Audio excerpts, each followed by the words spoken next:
again, and welcome to Module 2 of the Azure Fundamentals course. This module is designed to help you understand security, privacy, compliance, and trust-related matters for Azure. It also covers off an understanding of pricing and support options available within Azure. Between the two lessons within this module, we're going to cover off roughly about 60% of the exam subjects. In lesson 1, we're going to cover off the knowledge you need to have to know how to secure an Azure environment. Security is really important because getting customers to move to a cloud platform requires trust. Not only trust in the platform, but the trust in the things that Microsoft does to secure the platform and the things we'll do as a service provider to keep their workload safe running on that platform. Here are the exam objectives on AZ-900 for security and compliance. They're divided up into 5 areas. First of all, to pass the Azure Fundamentals exam, we need to be able to demonstrate an understanding of security networking technologies like Azure firewalls, distributed denial of service protection, network security groups, and also as well, we need to be able to select an appropriate network security solution to use for a particular scenario. We also need to be able to describe some of the core Azure identity services that are provided by Azure Active Directory and multi-factor authentication within Azure Active Directory. We also need to be able to understand the difference between authentication and authorization. Azure provides a number of security tools that help us secure our workloads in Azure and our data. To do that, to pass the exam, we'll need to be able to describe Azure security capabilities. We'll need to be able to understand the Azure Security Center, how and when to use it. We'll need to be able to describe the Azure Key Vault, which is a place that we can store secret information, like passwords, card details, or even something like digital certificate values. We need to have a look at Azure Information Protection, so we need to be aware of how we could use Azure Information Protection to protect and encrypt data and control who can use it. Azure Advanced Threat Protection is a suite of technologies built upon the Windows Defender stack, but it evolved beyond that into providing levels of firewall control, policy-based control, looking at our identities and seeing how they're used online. It's a very powerful set of tools. It's very tempting to think of Windows Defender as being something that's quite a basic antivirus software. It's recently evolved into something a lot more powerful and a lot more enterprise ready. To pass the Azure Fundamentals exam, you're going to need to be able to demonstrate an understanding of what advanced threat protection is and what it's capable of. Within Azure, there's some governance methodologies that we need to use. So for example, we'll talk about things like initiatives, policies, role-based access controls, resource locks, and the Azure Advisor Security Assistance section. We also need to demonstrate an understanding of monitoring and reporting options in Azure. So we're going to take a look at how we use Azure Monitor to monitor the health and availability of a VM. We're going to take a look at the Azure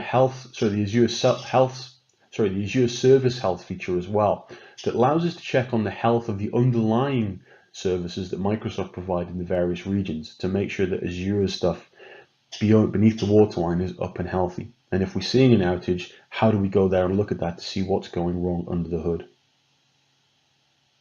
There are several use cases and benefits of using Azure Monitor and the Service Health together.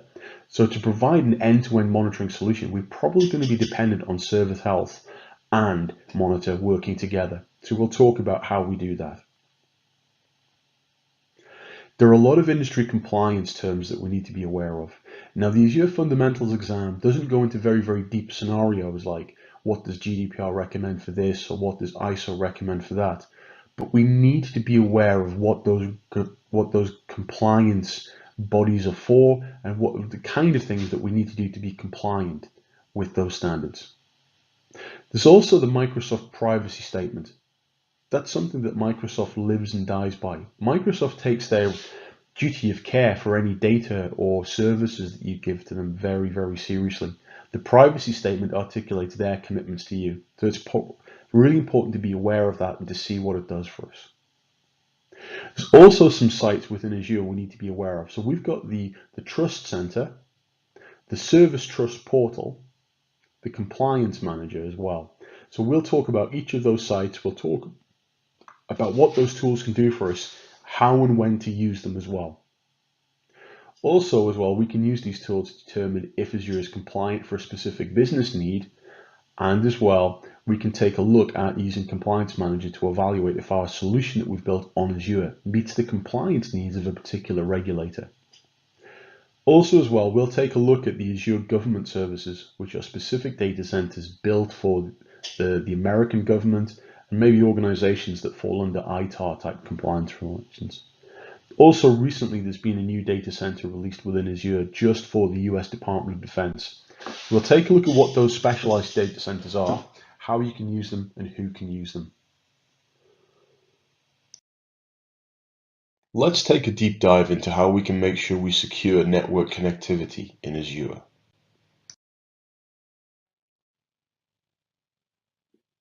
One of the great misconceptions that people used to have about public cloud hosting like Azure was that the only way to connect to it was through the public internet. Here's the rub. If you want to be able to host servers and workloads in Azure, you need to be able to implement a secure and trusted connection from Azure back to your on-premises environment. Now, Microsoft does offer a couple of ways to do this.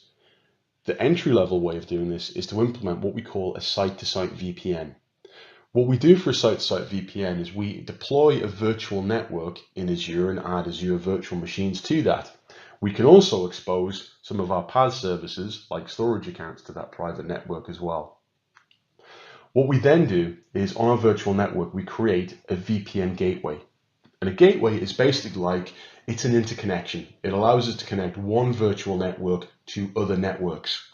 So one example of a VPN gateway that we can build in Azure is to create a site-to-site VPN. That's where we pair up with an on-premises router or a VPN gateway appliance on-prem, and we create an IPsec VPN tunnel over the public internet. So we've got encryption of that traffic, but it does go over the public internet, but it's encrypted, and that's what creates basically a network extension between our on-prem network and Azure. The other types of connections that a VPN gateway can support are a VNet to VNet gateway. So that's where we connect one Azure virtual network to another Azure virtual network in a different region or in a different subscription. If we want to join one Azure VNet to another Azure VNet in the same subscription, regardless of which region it's in, we can create a VNet peering that will allow us to do that. That way, none of the traffic is exposed out over to the front end of network. All that traffic between those VNets happens inside of Azure. The last type of VPN that we can implement with a VPN gateway is what we call a point-to-site VPN. What that would allow us to do would be to deploy to create a certificate and upload it into Azure to sign and authenticate inbound connections, deploy a client certificate to a workstation, and to create a phone book entry in the VPN connection drivers within the Windows operating system.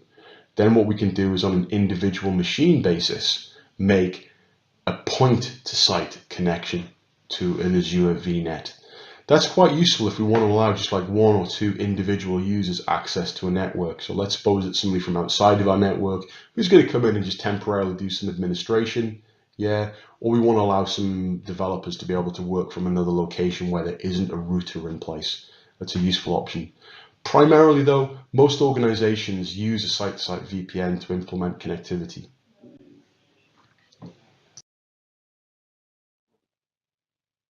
Express route circuits are designed to replace the need for a VPN, a site-to-site VPN to connect our premises into Azure.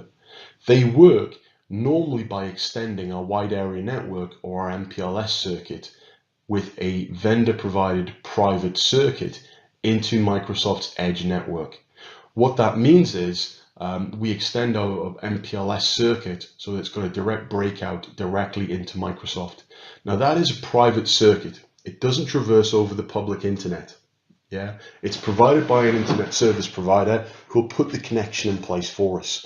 What it means is none of our traffic is exposed at any time to the public internet. It gets inside the Azure facilities and it can then be exposed to services like Office 365, Dynamics 365, Azure AD, Intune, and we can initiate a connection directly to our Azure VNets as we see fit. An express route circuit has a primary and a secondary connection, and the idea there is what that gives us is resilience because it's going over two connections. One of the great things about express route circuits as well is it's possible to burst them, to scale up and scale down. One of the big differentiators, in fact, the differentiator between an express route circuit and a site-to-site VPN is the fact that we're using a service provider's connection. It's not going out over the public internet at all. There are some misconceptions about express route potentially providing a higher level of resilience. So it's true that an express route circuit does provide two connections, but it is possible to implement dual connections and to implement dual routers and multiple site connections using a site-to-site VPN. However, express route does simplify this, and it puts responsibility for the end-to-end connection onto our network service provider.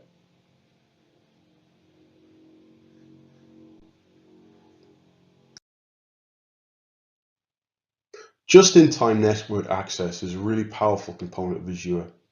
What we're saying here with just-in-time access is, yes, certain ports and protocols are required to be able to connect to certain machines and resources in our environment.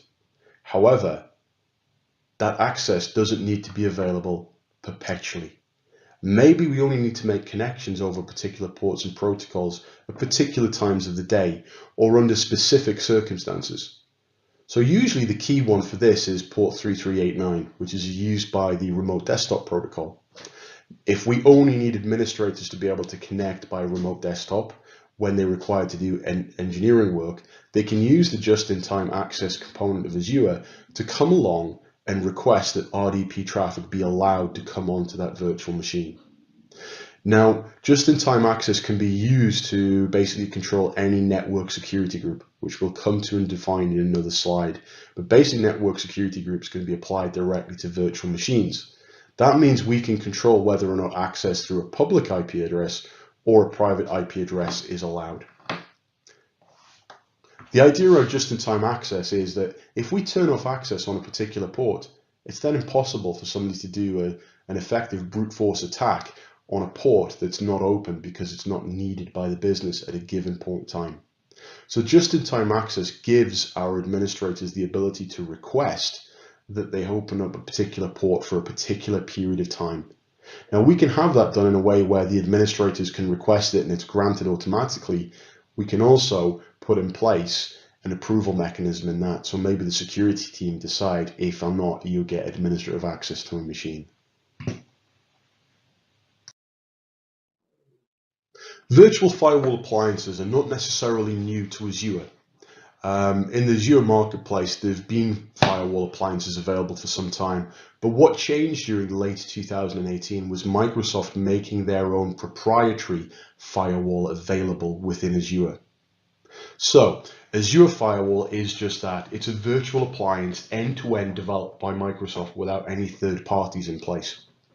It's basically used to provide scalability. So we have a scalable firewall that can scale up and down as much as we like. So the capacity grows to meet our needs. We don't need to go out and buy separate firewalls. There's no kind of choke point for this stuff.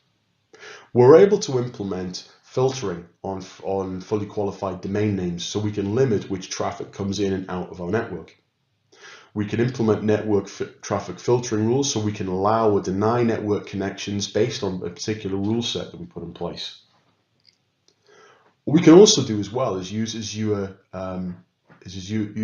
tags to identify resources that traffic can be passed to, but we can also use fully qualified domain name tags for us to simplify identifying source and destination networks as well, based on their DNS tag identity. Threat intelligence, again, is where Microsoft uses artificial intelligence rules to look at and to analyze the kind of traffic that's coming through, and based on AI algorithms, it can identify the telltale signs of a malicious attack and differentiate that from genuine network traffic. So the idea is it can inspect the traffic that's coming through, and if it sees something screwy going on that's not right, it'll drop those packets.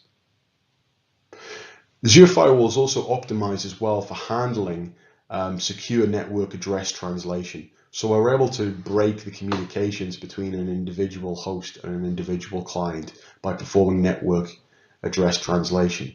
What that means is when my client talks to an application behind a natted firewall, I don't become aware of the IP address of the application server. I only get to deal with the IP address of the firewall. The firewall has to make sure it gets my packets of traffic to the application server that's relevant for me.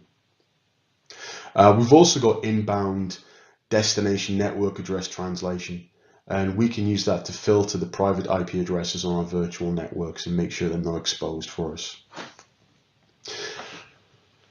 Also, it's important to bear in mind that the Azure Marketplace still contains several third-party firewall offerings, some of them offering a greater level of control and functionality beyond what the Microsoft one does.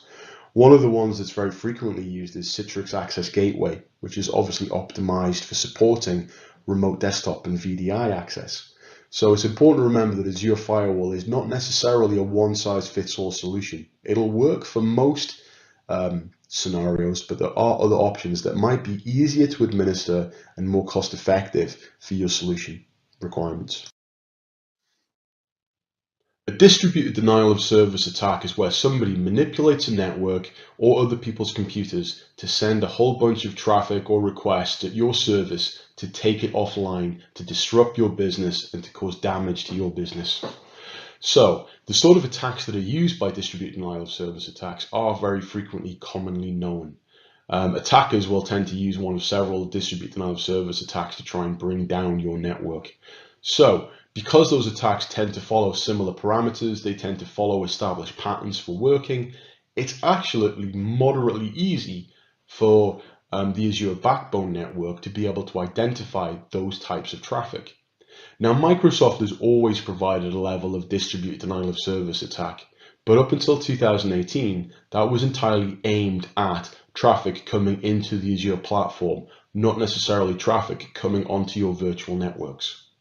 What the Azure Distributed Denial of Service Protection capability means is the Azure Backbone and your virtual networks are being analyzed. The traffic's there being analyzed. And if anything looks like it's a DDoS attack, that traffic will be stopped and it will be blocked for you.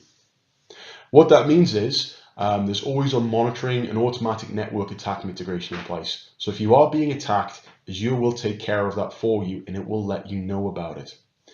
It also adaptively tunes based on how your platform is used. It's entirely possible that your network might have certain types of traffic coming into it that might look like a distributed denial of service attack. That's not impossible.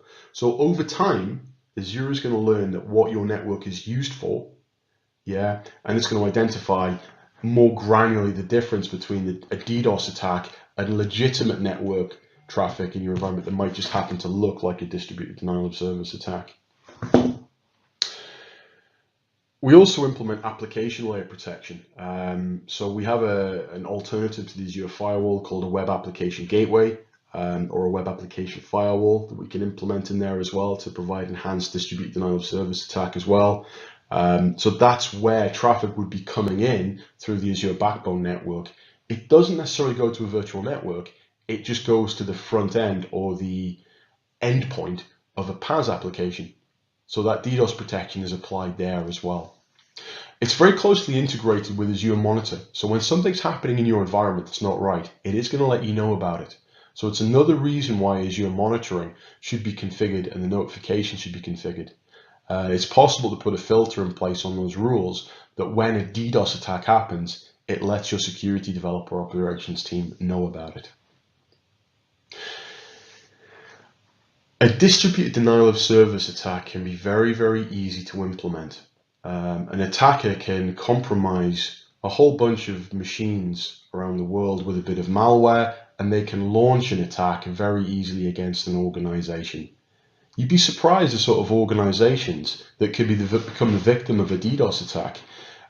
It's understandable to think of maybe governments or military organizations or banks being the victims of distributed denial of service attacks. But here in the UK, I've seen several charities that have become the victims of a distributed denial of service attack, and several small to medium-sized companies have been victims of them as well. It's very easy for people's businesses to be disrupted, not just because their website's gone online, but because they're no longer able to do emails, they're no longer able to work, they're no longer able to transact. You can buy business disruption protection insurance, and the cost for it can be quite high. So there's a lot of financial impacts to a distributed denial of service attack. Now, the DDoS protection we get on an Azure network or an Azure application is available in two tiers. We have the basic free tier, and we also have a standard paid for SKU, which adds in some more enhanced capabilities. Generally, the idea is the more mission critical your workload is, the greater the likelihood that you want to put the extra controls and extra countermeasures in that the paid for SKU will add.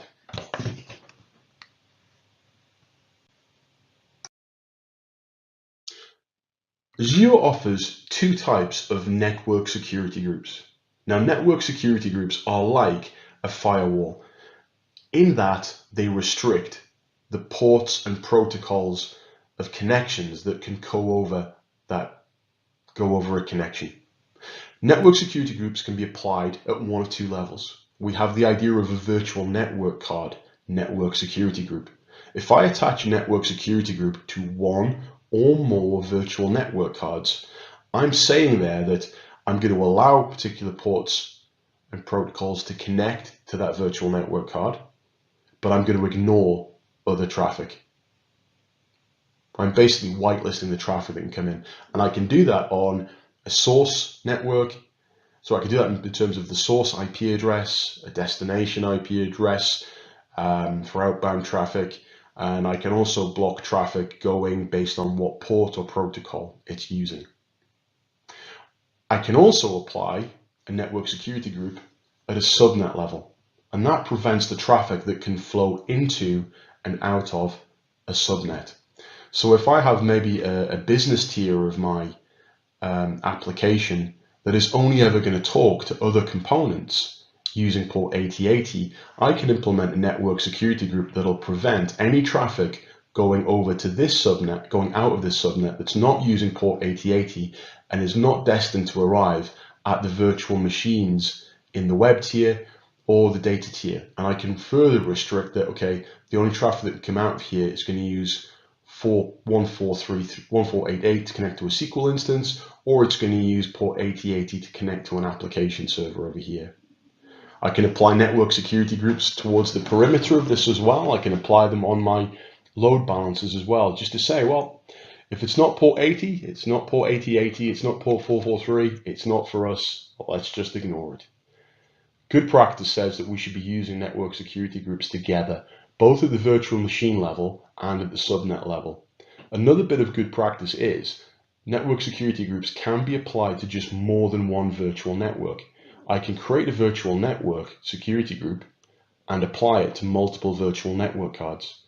So if I have a tier of applications and I want to apply a network security group to each of those VMs, I'm only going to be allowing the same types of traffic through. So most likely one virtual network card network security group applied to each of these network security groups will allow me to have the right level of control over those machines, minimizing the amount of administration I need to do.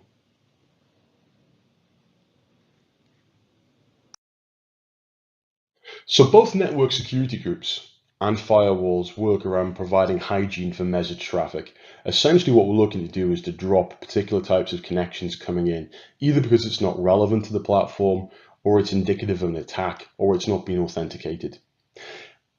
Web applications are special in that they only tend to use HTTP, HTTPS, and secure sockets layer communications.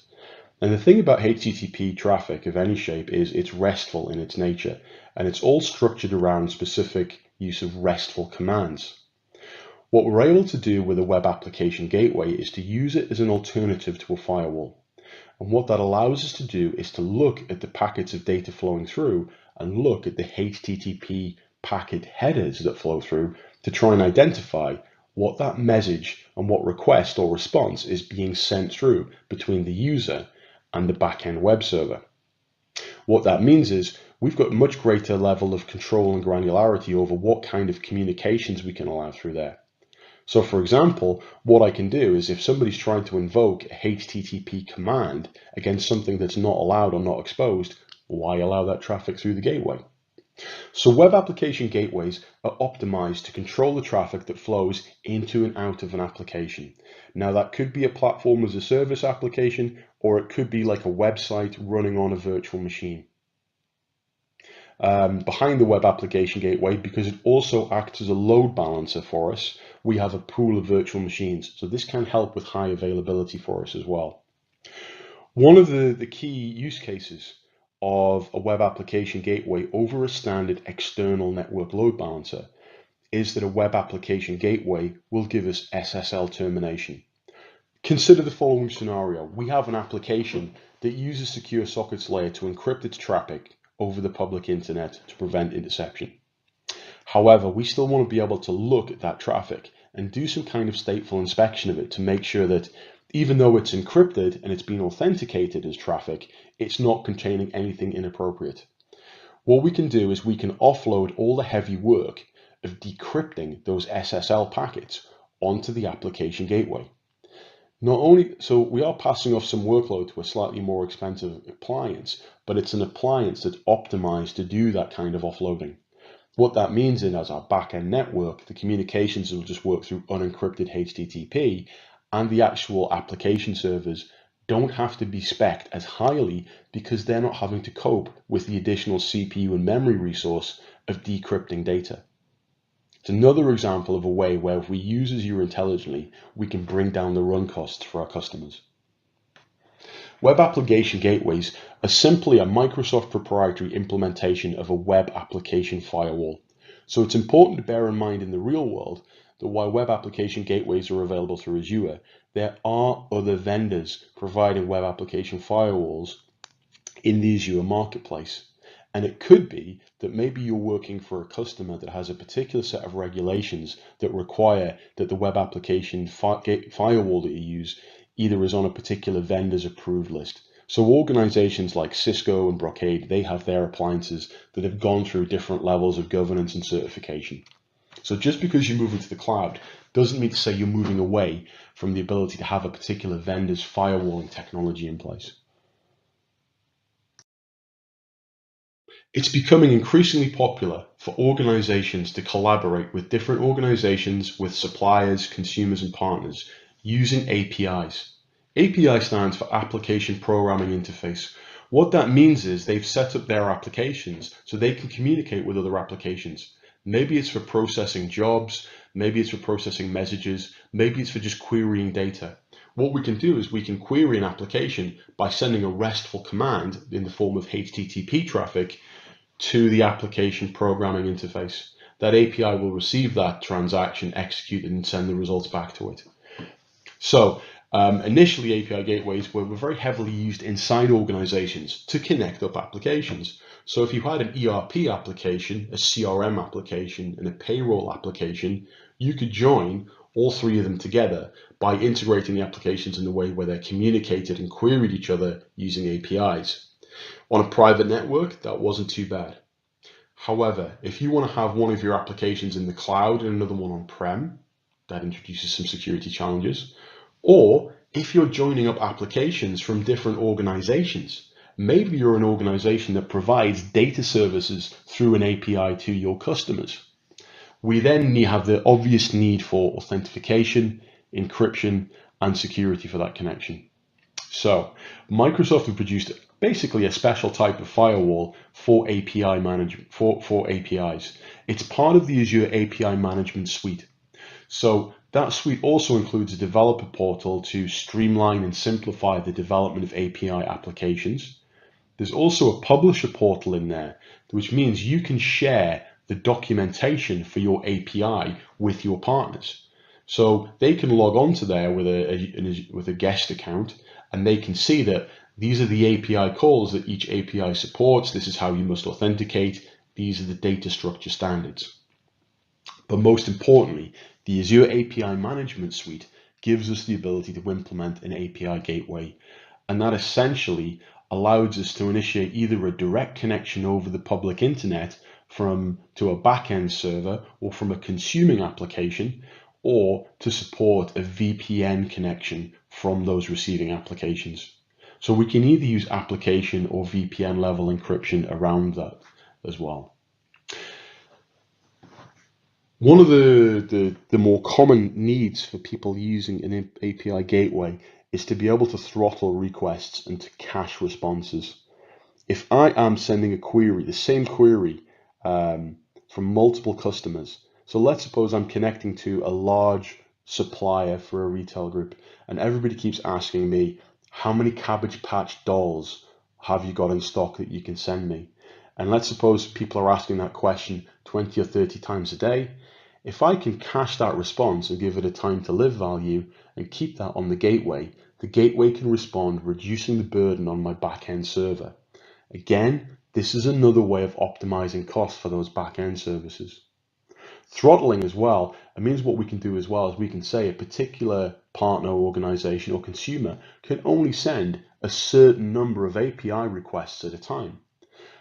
You might think that's a bit intuitive because you'd want people to be able to do as much as possible, but put yourself into the scenario of an organization that sells data through an API to other organizations. Maybe you're charging people per access. Maybe part of your service subscription is that you can send us 1,000 queries per day. After that, you need to pay for each individual query. So that's where those controls and throttling come in useful. API gateways also have some really good support built into them for multi-region deployment. So we can have gateway endpoints in multiple regions and leverage the Azure Backbone connection to provide connectivity between those two endpoints. And we also have the ability to implement access controls, and we can use digital certificates, API keys, or just service credentials to implement authentication we can say who can and can't connect to the gateway in the first place. Identity and access management changes considerably when we move to the cloud. Let's take a look at some of the things Azure can do to help with these new challenges. To really understand how cloud authentication and identity management works, it's very important that we understand the difference between authentication and authorization. Authentication is the process of you proving you are who you say you are. Sometimes that involves just providing a username and password, or undergoing multi-factor authentication with a mobile phone or a USB type fob. Authorization is the process of taking that identity that has been authenticated and authorizing access to some kind of resource. So for example, in Azure AD, we use passwords and multi-factor authentication or digital certificates to authenticate a user. We use authorization to grant that user access to resources using role-based access controls. What differentiates with cloud-based workloads is the users that we authenticate may not necessarily come from our business, or they may not actually come from our Azure Active Directory.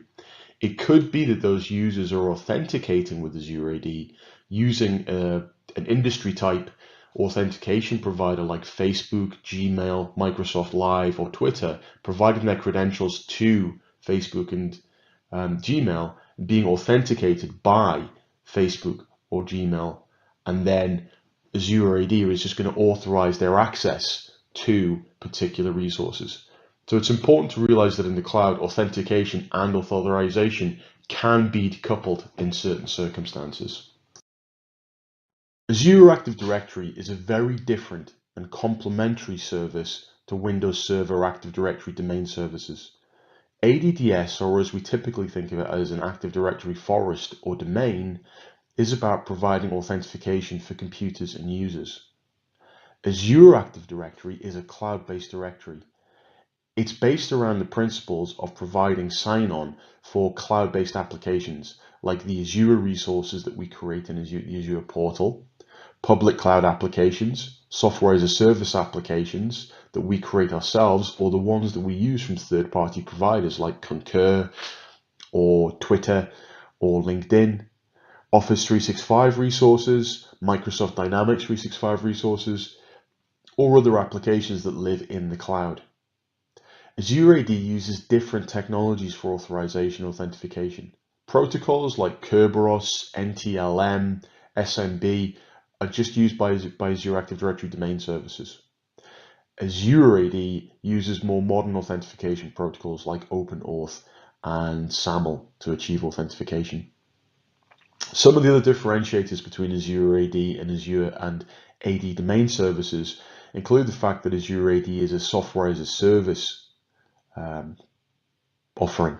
That means that it doesn't have domain controllers of its own. So our on-premise Active Directory quite often needs to be synchronized to be joined up with Azure AD. And we'll talk about that in the next couple of modules. One of the things to also be aware of with Azure AD is that it provides a great deal of functionality that just hasn't been possible to implement in Windows Server Active Directory. Things like self-service, single sign-on, multi-factor authentication, advanced information protection, threat analytics. Because Azure AD is a cloud-based service, it's a lot easier for Microsoft to innovate and provide that new functionality in Azure AD. So, put short, Azure AD is a much more modern directory service. However, most organizations are not going to be able to get rid of their traditional Active Directory forest purely and simply because their processes and their software is built on Active Directory domain services. So it's quite important that we synchronize and use the two together. As we said on one of the previous slides, authentication is the act of you proving you are who you say you are. As technologies advance, as compute power becomes more readily available to hackers, as tools like dictionary attacks and password leaks become more prevalent in the modern world, the password has become less secure and less trusted as a way of authenticating somebody.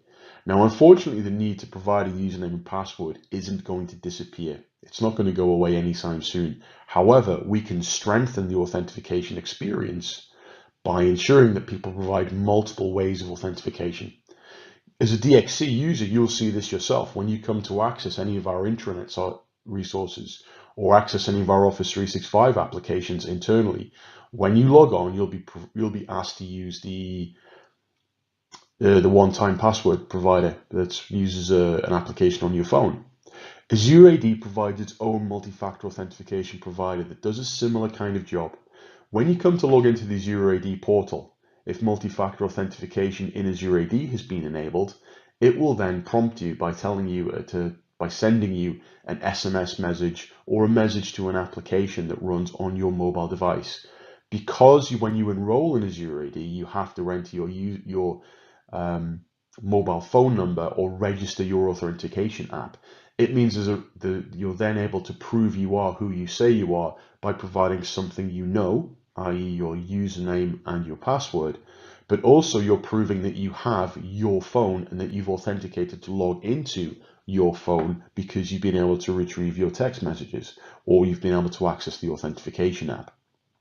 When you layer on top of that what modern smartphones are capable of doing with things like biometric authentication, so you may have to use the fingerprint reader on an iPhone or facial recognition on a Samsung phone to log into the device itself as well. That's adding another factor of authentication onto this.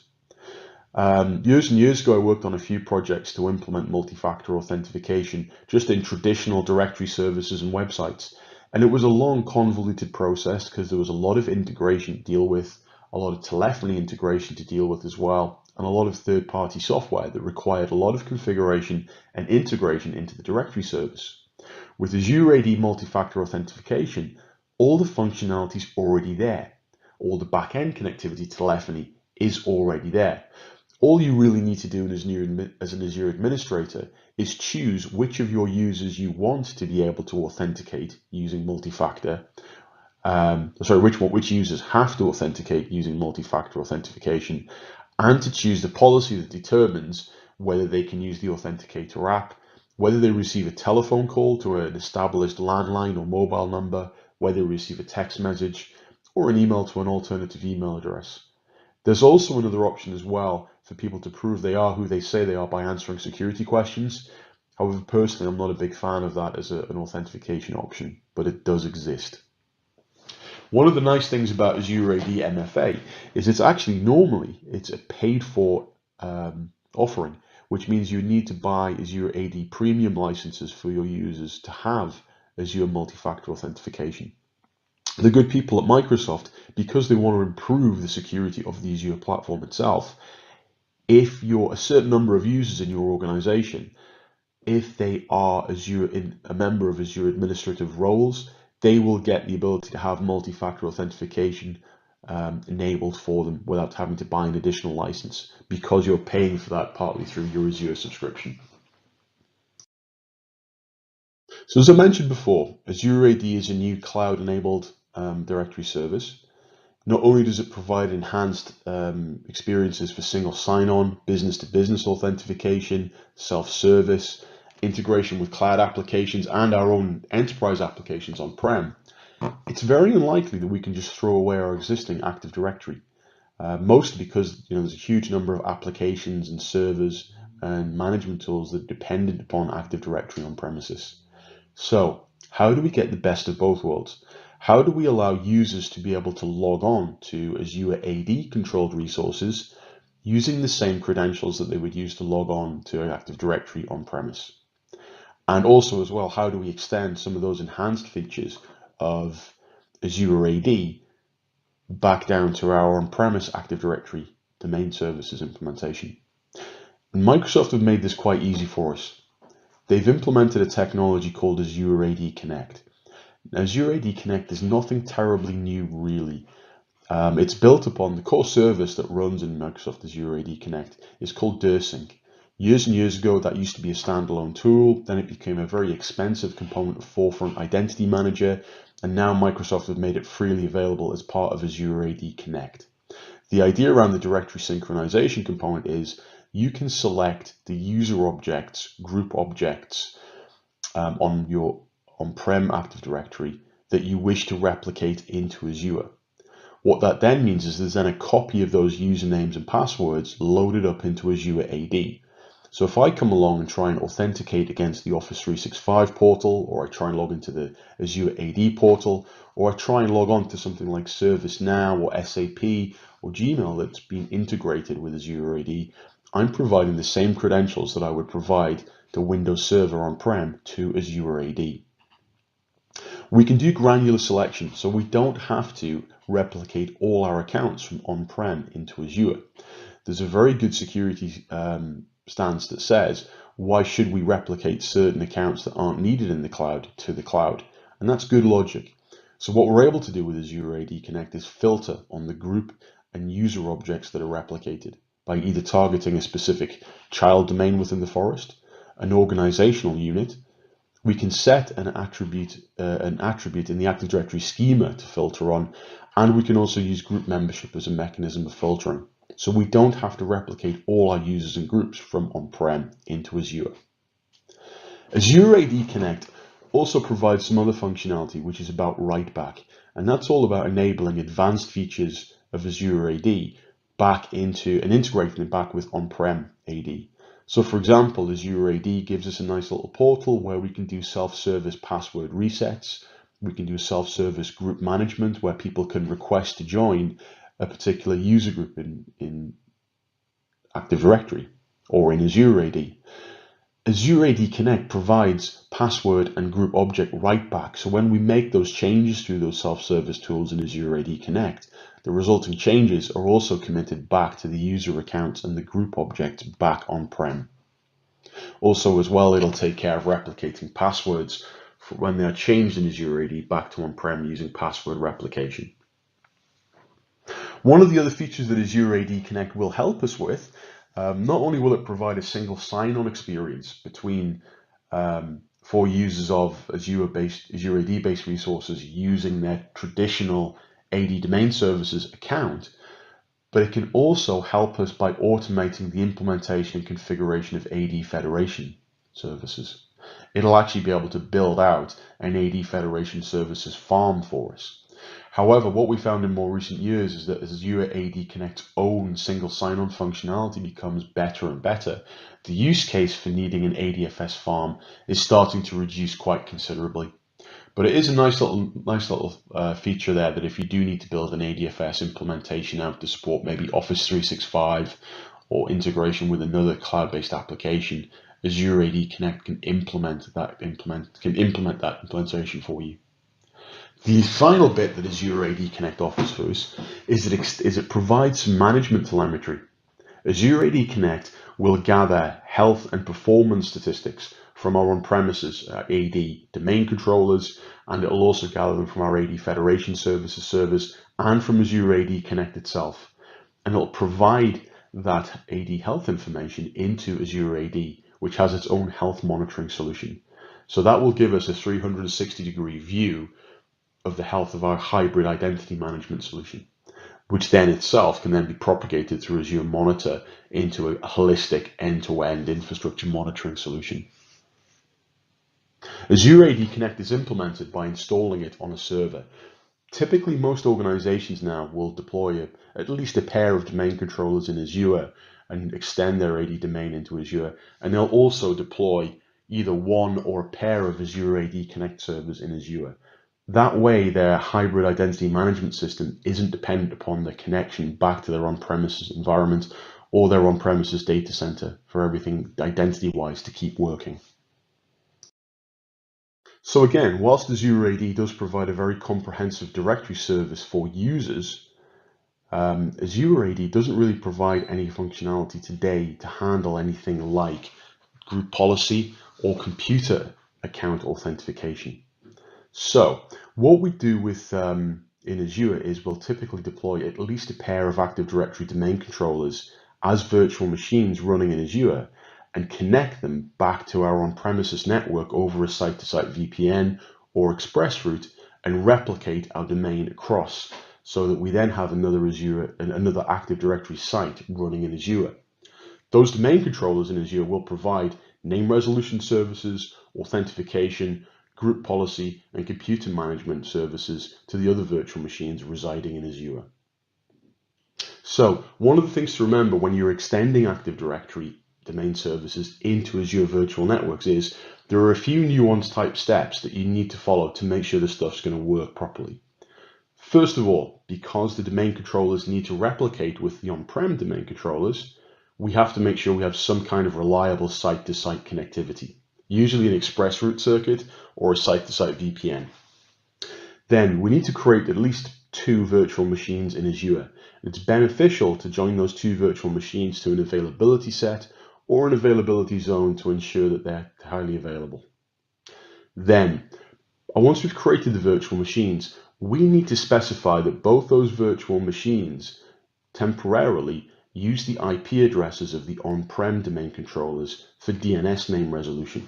Normally, all machines connected in Azure get their IP configuration straight from the virtual network. So what we need to do is override those settings for those 2 domain controller machines to tell them to use the on-prem servers for name resolution.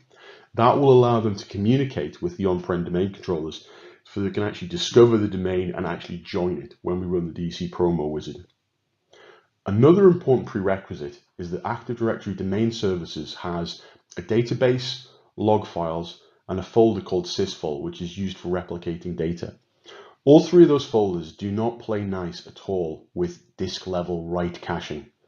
What happens is if you enable write caching on a particular on a drive where Active Directory is storing its data, it can cause corruption to your Active Directory, and that can manifest itself by what looks like replication issues. So it's very important that we add a dedicated data drive to these virtual machines before we install Active Directory. And when we configure those virtual hard drives, we have to tell them not to enable any kind of drive caching at all. Once we run the DC promo wizard on those virtual machines, they'll connect back to the on-prem servers, they'll join the domain, and they'll start replicating not only the Active Directory services database, but it'll also replicate the DNS service zones so that these servers themselves will become primary DNS servers in Azure as well. The DC promo wizard gives us a couple of options for the configuration we're putting in place to our domain controllers. I would say it's advisable to make your domain controllers in Azure global catalog servers. The ability to make domain controllers global catalog servers or not global catalog servers is a fairly legacy concept. Current good practice is to make every domain controller a global catalog. The only reason why you would ever not want to make a DC a global catalog server is if you want to reduce the amount of traffic that's being replicated. Because we want to make sure these domain controllers in Azure are capable of servicing everything that our servers in Azure would need, even if the connectivity back to on-prem is gone, making these servers global catalog servers is important. Domain controllers can also be deployed in one of two ways. They can be writable or read-only domain controllers. In the earlier days of Azure, when people weren't too trustful of hosting hosting domain controllers outside of their data center, there was a lot of skepticism about making domain controllers writable. What you'll find is, in reality, those domain controllers are probably physically more secure than anything you would have on-prem, just purely and simply because of the level of controls and access that Microsoft have put in place. So there's very little risk in making these domain controllers writable. I would suggest that there's a greater risk to the organization for availability by having read-only domain controllers in Azure, because then if our site-to-site VPN or our express route circuit fails, we then lose the ability for Active Directory to fully function in Azure. Also as well, if we make a domain controller, it has to be a DNS primary server, and if our DNS service is configured to be Active Directory integrated, it will replicate the DNS name resolution zones to those servers as well. What that means is, once we've created these machines as domain controllers, once they've replicated the DNS zones and replicated all the Active Directory objects, we then need to go and configure our Azure virtual networks to issue the IP addresses of our two Azure domain controllers to be the primary and alternative domain controllers for any machines running in Azure. That's because by default, the IP addresses that an Azure virtual network will give to any clients are those of the public Azure DNS servers. Whilst they'll provide perfect name resolution for any public resources on the public internet and any Azure-based resources and services, what those DNS zones aren't aware of is your on-premises servers and things that are joined to your Active Directory domain. So you wouldn't be able to resolve names of on-prem resources, and you probably won't be able to resolve names of other servers you've got hosted in Azure until you tell your virtual networks to use your Azure domain controllers as your DNS servers. There's also no harm in adding maybe a third or fourth alternative DNS server onto that list as well, that maybe identifies the on-prem DNS servers just as a form of fallback. We also then have to come back, and then I know we said before we're going to temporarily modify the IP configuration of the Azure VMs that run the domain controllers. We now then need to configure those domain controllers so that they will look to themselves for DNS replicate, for DNS name resolution. That's just a necessary step to make sure the DNS service works. Now we've got those domain controllers and DNS servers working properly, the last piece of this jigsaw is to come back and to examine our Active Directory sites and subnets topology. It's very important that we actually create a dedicated site in our ADDS sites topology to represent the Azure subnets that we've created. So any IP address ranges that we have in Azure need to be created in that sites and subnets tool. They also need to be associated with a site. I prefer to call mine Azure Region 1. It's good practice if you've got different Azure regions and your virtual machines and networks are separated out. Create one Azure AD site for each. Deploy pairs of domain controllers in each region. Once you've created that site object and associated the IP ranges with that site object, you then associate the domain controller VMs in Azure with the correct location they're at. Once you've done that, you've pretty much optimized Active Directory to work in Azure. This is what we call extending Active Directory domain services into Azure. This is different from directory replication because all this does for us is allows our computers that are running in Azure to continue to work with Active Directory domain services. Quite often, this is one of the big prerequisites before we can migrate any servers from an on-premises data center onto Azure infrastructure as a service. One of the great things about cloud computing is that organizations that aren't as big or don't have as big a budget can benefit from a lot of the management and security and functionality benefits that a high-end bank or government agency was traditionally only able to afford. In this lesson, we're going to take a look at some of the security tools and features that are built into Azure. Now, it's my personal opinion that for the vast majority of organizations, you're going to get access to a lot more capabilities to be able to improve security of your organization without having to spend any real amount of capital. So some of these tools and features are free, some of them are billable. But the beautiful thing about this is you can have the highest levels of security controls and management capabilities without having to invest large capital chunks. So with that in mind, let's take a look at some of the security tools and features that Azure makes available to us. The cornerstone of Azure's security management capabilities is the Azure Security Center. This is built into every single Azure tenant. It's already there. There's fairly minimal configuration required to make Azure Security Center work. All you really need to do is make sure you deploy the Azure Security Center agents to a couple of virtual machines and give it a storage account in which to keep all its logs. What Azure Security Center does for us is it provides a whole bunch of best practices. And because it's built into Azure, it can look at the fabric of the virtual machines, the Azure resources, the storage accounts, the databases, the PaaS applications that are running in there, and it can analyze their configuration, analyze their performance, and analyze what they're running, and come back and report on it and give us some guidance on what needs to be done to improve the security of it. This is the main portal for Azure Security Center. When you go into your own tenants, just bring up Azure Security Center. You can either search from that in the search bar at the top, but you should also see it by default in the navigation blade on the left-hand side of the screen. Go in there, have a navigator out, look at some of the security advisories that are in there. Plenty of things in there you can do to harden and increase the security of your environment. One of the recommendations it will give you would be to deploy anti-malware software to your virtual machines if you haven't, to consider distributed denial of service attacks, and put some sort of DDoS protection in place if you haven't already.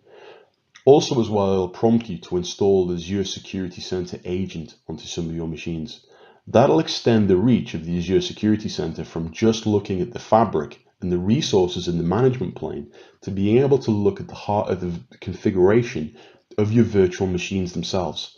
That's then going to allow Azure Security Center to give you a pretty 360-degree view across your entire estate. Implementing and configuring Azure Security Center is pretty simple and straightforward. But what you need to do to get the benefit from this is to sign up to make sure people receive notifications when a new advisory comes in, and to make sure your DevOps team and your security operations team have this on their radar and that they know to respond to these security alerts. Any kind of changes that come through should still be taken through a traditional change control mechanism for approval, but then rolling out these changes should be something that you should do to make sure that you can keep your Azure environment and the workloads in there safe and secure.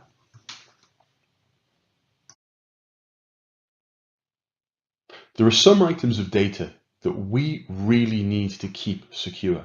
Some examples of that might be everything from credit card details, maybe the credit card details we use ourselves to pay for online resources like DNS registrations, how we pay for cloud services, usernames and passwords for local administrator accounts, digital certificates, and any other kind of real secret information should be kept someplace a little bit more secure than on a hard drive. Now, this is where Azure Key Vaults come in. In the on-premises world, organizations used to have to, wanted to hold particularly sensitive records of data, would implement what we called HSMs, which stands for a hardware security model. Now, essentially, a HSM is a bit like a database in that it stores records for us of secrets, like the values of digital certificates, like recovery keys, like credit card details. It's basically just keeping data for us in the form of a record, except that it provides a level of authentication and control around it, and the device itself is incredibly encrypted to FIPS 104/2 level.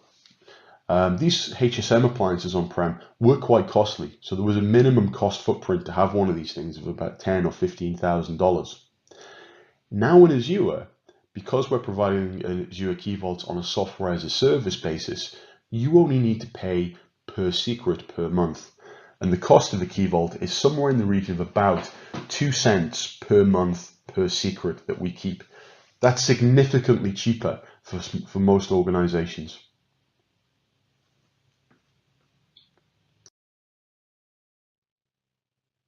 When I first started talking to organizations about moving their data into Azure, so back in the first part of this decade, a lot of the concerns that security stakeholders and business stakeholders had was, how can I control my data if it's not physically in my building?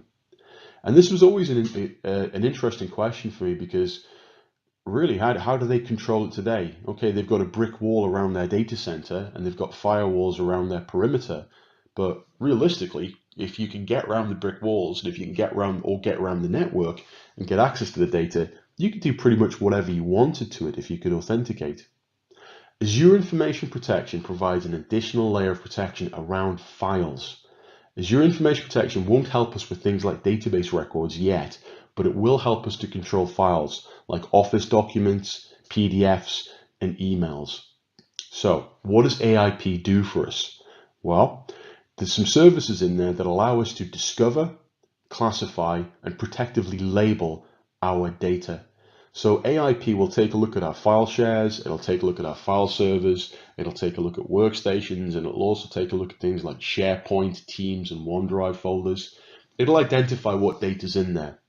It'll inspect the metadata and potentially, if we want it to, the contents of those documents to look for certain key phrases that we've identified. It can then take those key phrases and apply a security label to a document based on those values that we've specified. So for example, if a document has the title Financial Returns 2019, it's probably likely to be a finance document, and we should apply a security label that says it's quite an important and controlled document. Once we've labeled our documents, AIP will then provide encryption around them and access control. What that means is then that only the people we choose to allow to have access to those documents can get access to them. However, AIP's protection is not just about, can I actually open up the file? Can I copy the file and put it to my local machine? Can I read the file? AIP's protection comes from, can I decrypt the file? What that means is we might have that financial returns Word document. It could have fallen into the hands of a competitor. It could have fallen onto the USB drive of a network attacker, or it could have made its way into the hand of a journalist. That person, if they can't encrypt the document, they can't do anything with it. So in order to decrypt the document, they have to authenticate against Azure AD to be able to access the contents of that document. We also have the ability to implement policies with Azure Information Protection. And what those will do is allow us to restrict what certain users can and can't do with that document. So for example, we can stop people from even opening the document and decrypting it. We can also prevent people from modifying a document, forwarding a document, copying, pasting from the document. We can also sort of whitewash out particular sections of a document to prevent certain people from reading certain sections or certain phrases in a document. Also as well, it's quite important that we're able to respond to threats and potential data leakage. So Azure Information Protection will allow us to track documents. So if somebody has accidentally disclosed a document, even though we might have a policy in place that prevents forwarding of it or copying it to another device, if somehow that document has gone outside the organization, we can track whenever anybody tries to authenticate to decrypt that document. We can get a record of the IP address used, And we can tie into some of the artificial intelligence and cognitive services that Microsoft makes available to identify where that IP address physically is and potentially who is the owner of that. We also have the ability to revoke access to a particular document. So whilst a user may actually remain in possession of the file, their ability to access and decrypt the file is no longer valid. So AIP fundamentally, it allows us to control who can use our documents and files and emails regardless of wherever those files, documents, and emails are.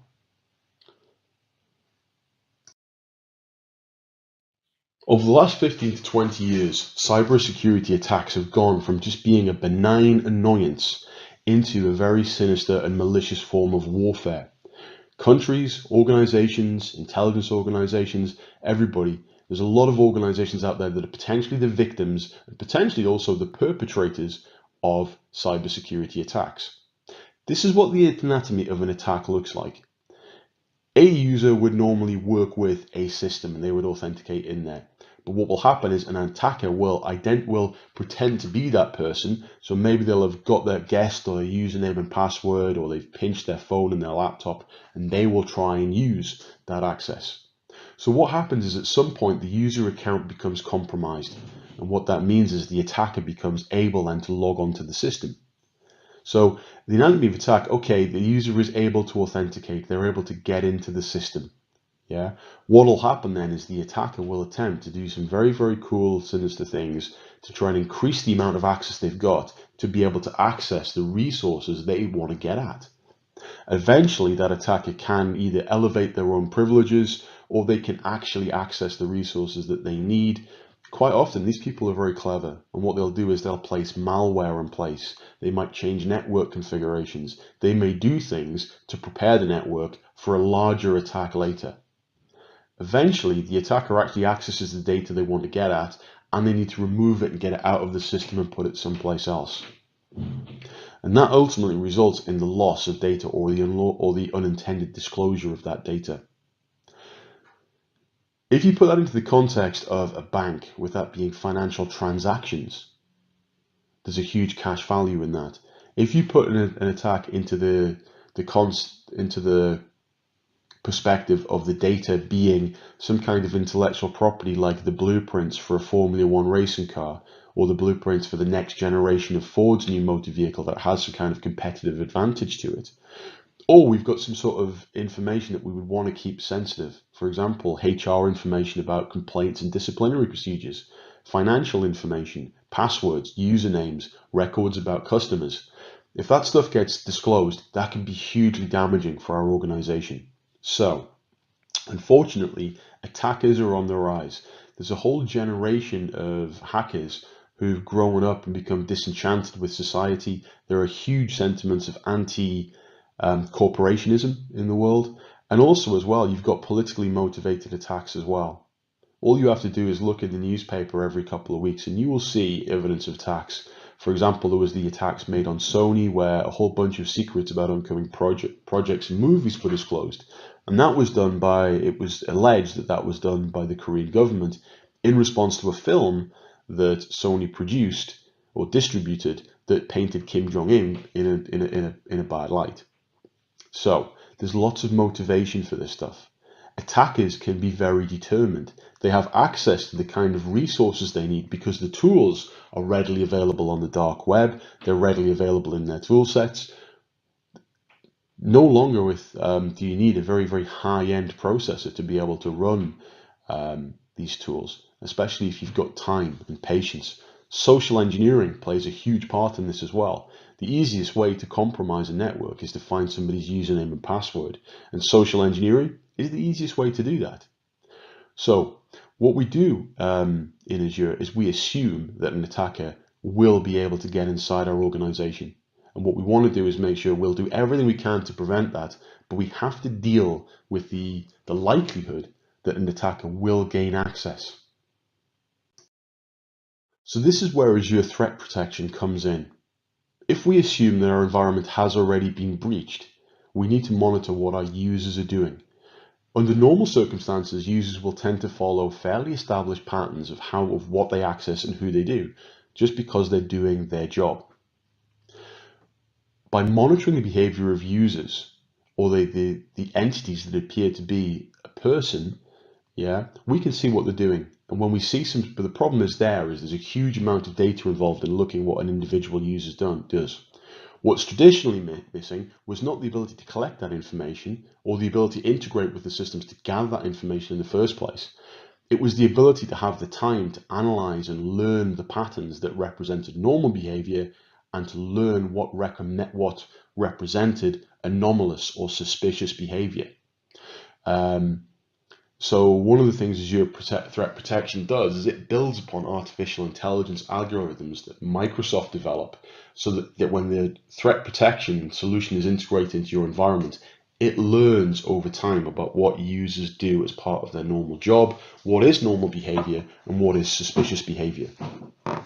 When it detects behavior that's in place that's not normal, it'll either shut it down or it'll alert and tell your administrators to investigate and see what's going on.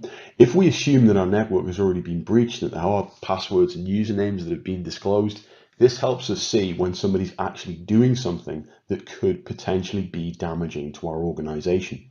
So yes, there are people in there. We can see when they're trying to access things that are bad, and we get to know about it. We can then react by suspending that user account, resetting that password, enforcing that user has to use multi-factor authentication. But more importantly, threat protection gives us the ability to go back and look through the timelines of the attack, to gather an evidence trail, but also to understand what needs to be done differently to prevent that kind of attack happening again. Azure is incredibly powerful. It allows developers and engineers to create resources very, very quickly and rapidly. Now, with obviously all that power comes a need for responsibility. And how do we control that responsibility? Well, Microsoft Azure provides something called the Azure Scaffold, which provides us with a series of governance tools, methodologies that we need to implement to control what our administrators can do inside the Azure environment. This goes beyond the simple concept of just authenticating and making sure that only approved administrators get in there and granting them access to individual roles.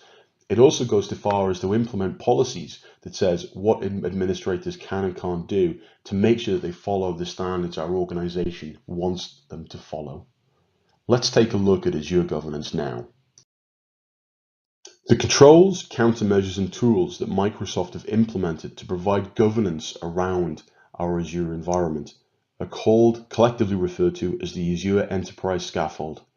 Essentially, this is a combination of using security, identity and access, monitoring and alerting, templates and DevOps, automation, and cost management tools to make sure that we run our Azure tenant and our subscriptions in a way that's not only cost effective, in line with good practice, but it makes it secure and easy to manage moving forward. So let's take a drill down into each of these components and the key components of the Azure Enterprise Scaffold. Right at the heart of Azure governance is Azure Policy. At the time of writing in July 2019, Azure Policy is still a relatively new feature that's only really been around for about 12 months, but it's been incredibly popular. Why? Because it allows us to implement policies that controls what our administrators can do in Azure. We're also able to granularly assign policies either at our entire subscription or tenant level, or what we can do is we can assign a policy to an individual resource group. That means we can be quite targeted about who we apply these policies to and what resources have to adhere to these policies. An example of some of the out-of-the-box policies that have, these are really powerful. They don't require a huge amount of configuration. As you can see from the GUI on the right-hand side of the screen, it's fairly easy to come along and configure them, provide some rationale and description, and assign them to a scope which says which subscription are we assigned to, what resource group are we assigned to, and if there are any resource groups, resources, or users that need to be excluded from the policy, we tag them in there. So some of the policies that Microsoft creates for us out of the box include the ability to require that SQL Server is running version 12. So if we've got any virtual machines running SQL Server, Azure policy will validate that they're running the latest or a particular version. What it'll do is it'll deny the ability to start up a server or deploy a server, that doesn't meet that criteria of running the supported version. There's another policy that allows us to control what SKU levels of Azure storage accounts are created. So for example, in Azure, there are 3 types of storage account. We've got a version 1 type and a version 2 type. We've got premium and basic storage accounts, premium and basic performance accounts as well. The whole idea here is that maybe we have a standard. Maybe we don't want to allow people to deploy the older style storage accounts, or maybe our systems aren't quite ready yet to integrate with the newer type ones. So let's prevent them from installing type 2 or version 2 storage accounts. We can whitelist or blacklist the types of resources in Azure that can be deployed. So let's suppose we don't want to allow a certain group of people to be able to deploy virtual machines or virtual networks. I can implement an Azure policy that prevents non-network team administrators from being able to deploy and configure a virtual network.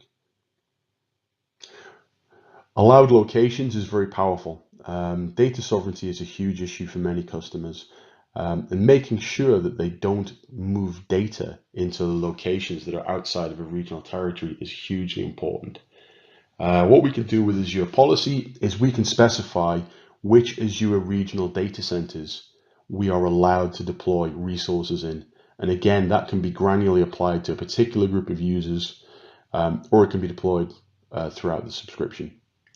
We can also apply that at a resource group by resource group level. So we can say particular applications can only reside within, say, UK South and UK West. Azure can get very expensive, and it's very tempting for systems engineers with a traditional mindset to over-specify the virtual machines they want to deploy. What that means is we can wind up overspending on virtual machines. There are some very, very expensive virtual machine offerings available in Azure.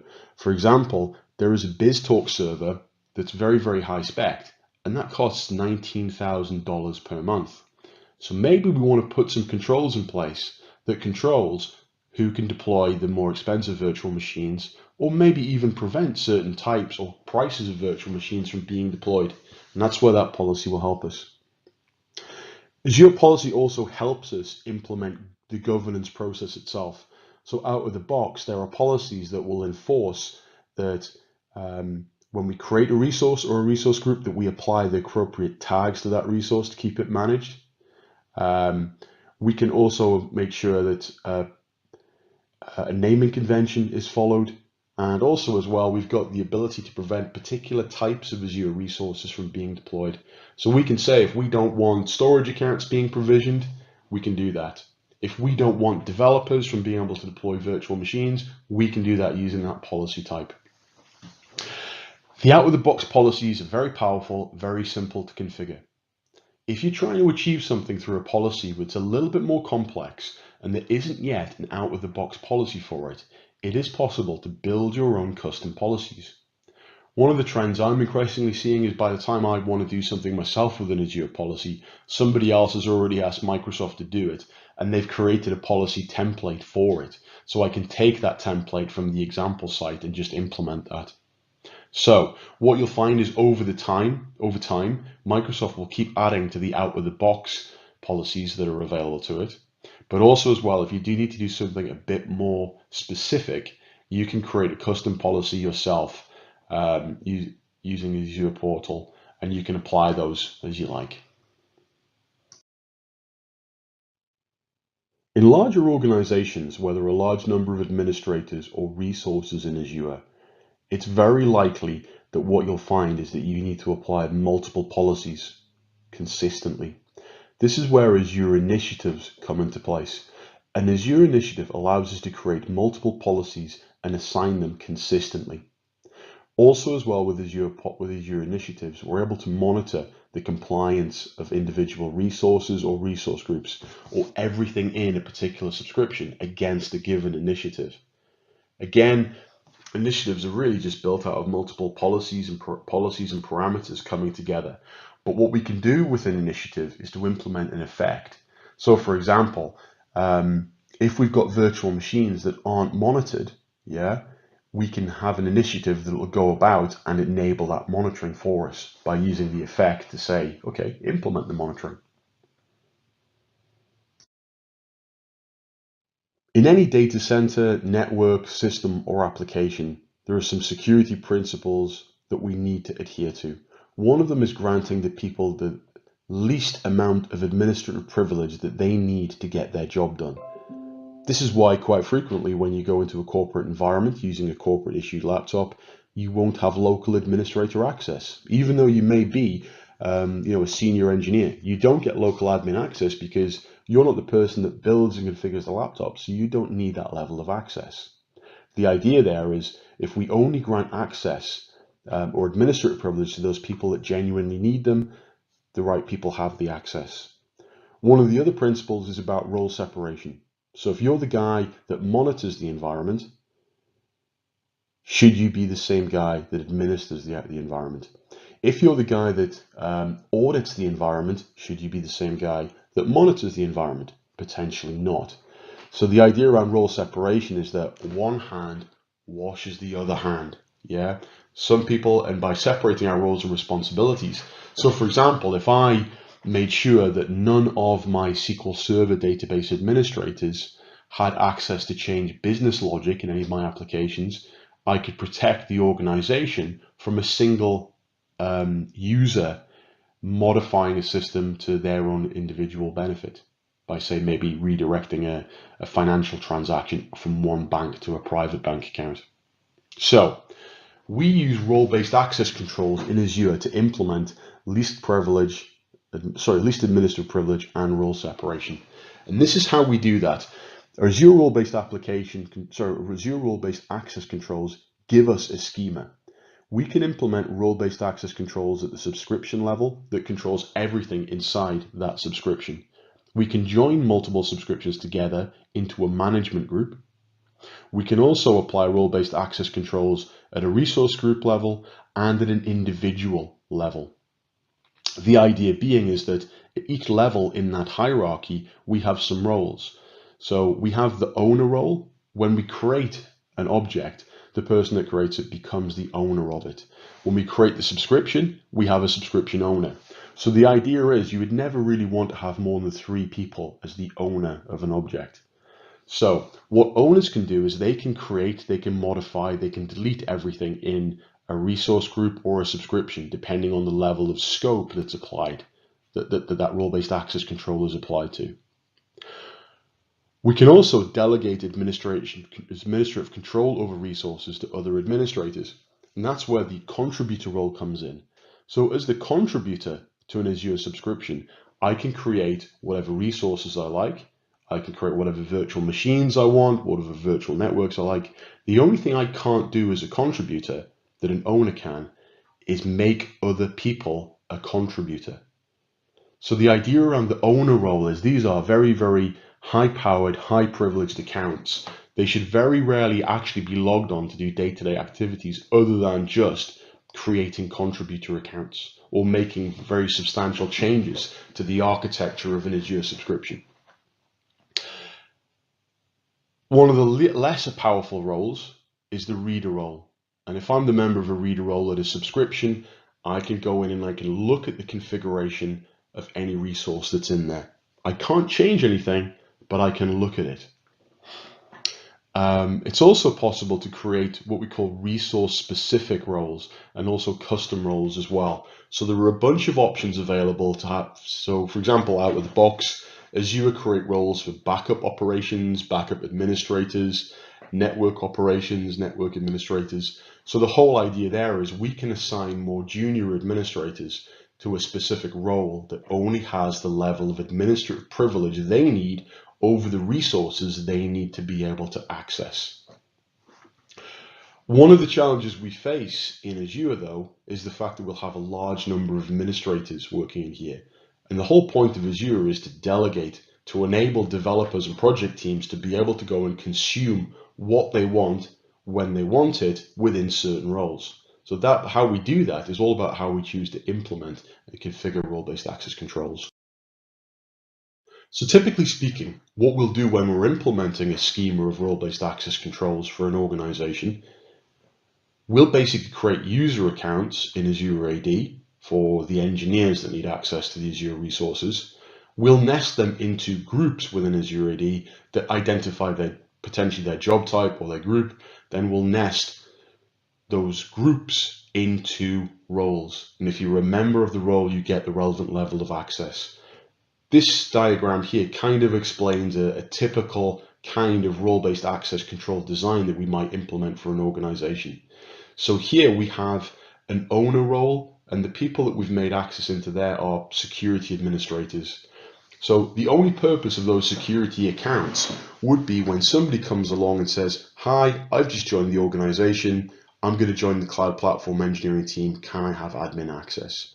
These people would log on with that security admin account as an owner. They would then be able to create a contributor account or a reader account for those people and grant them access to whatever role they want. As you can see from that, the owner role is very much about assigning out access to other administrators. Try and think of the owner as being the administrator of administrators. The contributor role, generally speaking, what I prefer to do for my customers is at the subscription level, allow the team that's actually going to engineer the Azure platform and the Azure resources to have contributor rights across the entire organization. That way, they're always going to have the ability to go in and put the configurations they need in there. There's also an argument that says the DevOps team should be able to have that same level of access, and that's entirely possible too. Now, maybe what we do here as well is leverage a technology called privileged access management that means people can request these rights, but only temporarily, to layer in some level of extra protection here. Then what I do at individual resource group levels, I create a resource group for each project that the organization is building that's going to turn into a service or a solution. I can then add the engineers and software developers who are going to build out that solution to the contributor role specifically for that resource group. That means they can do what they want within that resource group, but nowhere else. I'm a big fan of using role-based using the role-based specific roles in Azure for things like backup operations teams, disaster recovery operations teams, and the monitoring teams. If those guys' roles have been separated out, that those are the only aspects of systems engineering that they take care of, you can add them to those rules at the subscription level. They'll have access to every resource, but only to be able to configure and execute backups, to configure and execute disaster recovery, to undertake monitoring and configure the monitoring solution in there. There are some resource specific roles that we might configure for our users. So for example, the network operations team, what I might do in Azure is create one or several resource groups that contains all of my virtual networking resources. So my virtual networks, my subnets, my peerings, my gateways, my express route circuits, they all live within those resource groups. And because I want the network operations team to remain in overall control of what IP addresses are used and what networks are deployed, I will only give the network operations team access to those resources. And we'll do that at the resource group level. Security operations as well. So maybe we've got particular resource groups that we've created for things like auditing as well. We might use a role-based specific group and target that at a particular resource group when they need to be able to say, take a look at an individual solution and do something with it. The reader role is incredibly useful for where we have third-party consultants coming in to evaluate our environments. If we give somebody reader rights at the entire subscription level, they can see everything, but they can't change anything. Potentially, managers in cloud computing roles might want to have this level of access. If they are a manager, they shouldn't really be making changes to the environment. That should be the actual engineers that do that. Separation of duties says that the managers shouldn't be actually doing the hands-on work, potentially. So maybe we have a manager role that can only see the configuration. Yeah. So maybe the manager needs to go in and check that a particular configuration has been done right, to do some QA checks on the configuration. The same with security operations. They need to see everything and see how things are configured. They need to be able to look at audit logs, but not necessarily change anything. So that's a good level to use that for. Now, if I'm still in a management role, I need to be able to look at things, or I'm in a testing role where I need to be able to look at things and see how they're configured in Azure. But I'm only focused on a specific service or a particular project, I could be given access to the reader role for a specific resource group. So if I'm added into the role, the reader role for a specific resource group, I can only see the resources in that group. So this is a framework for implementing, least access, so the least administrative access required and role separation. I would avoid doing this in general. As a general principle, you don't want to be implementing role-based access controls against individual resources because it becomes time-consuming and administratively complex.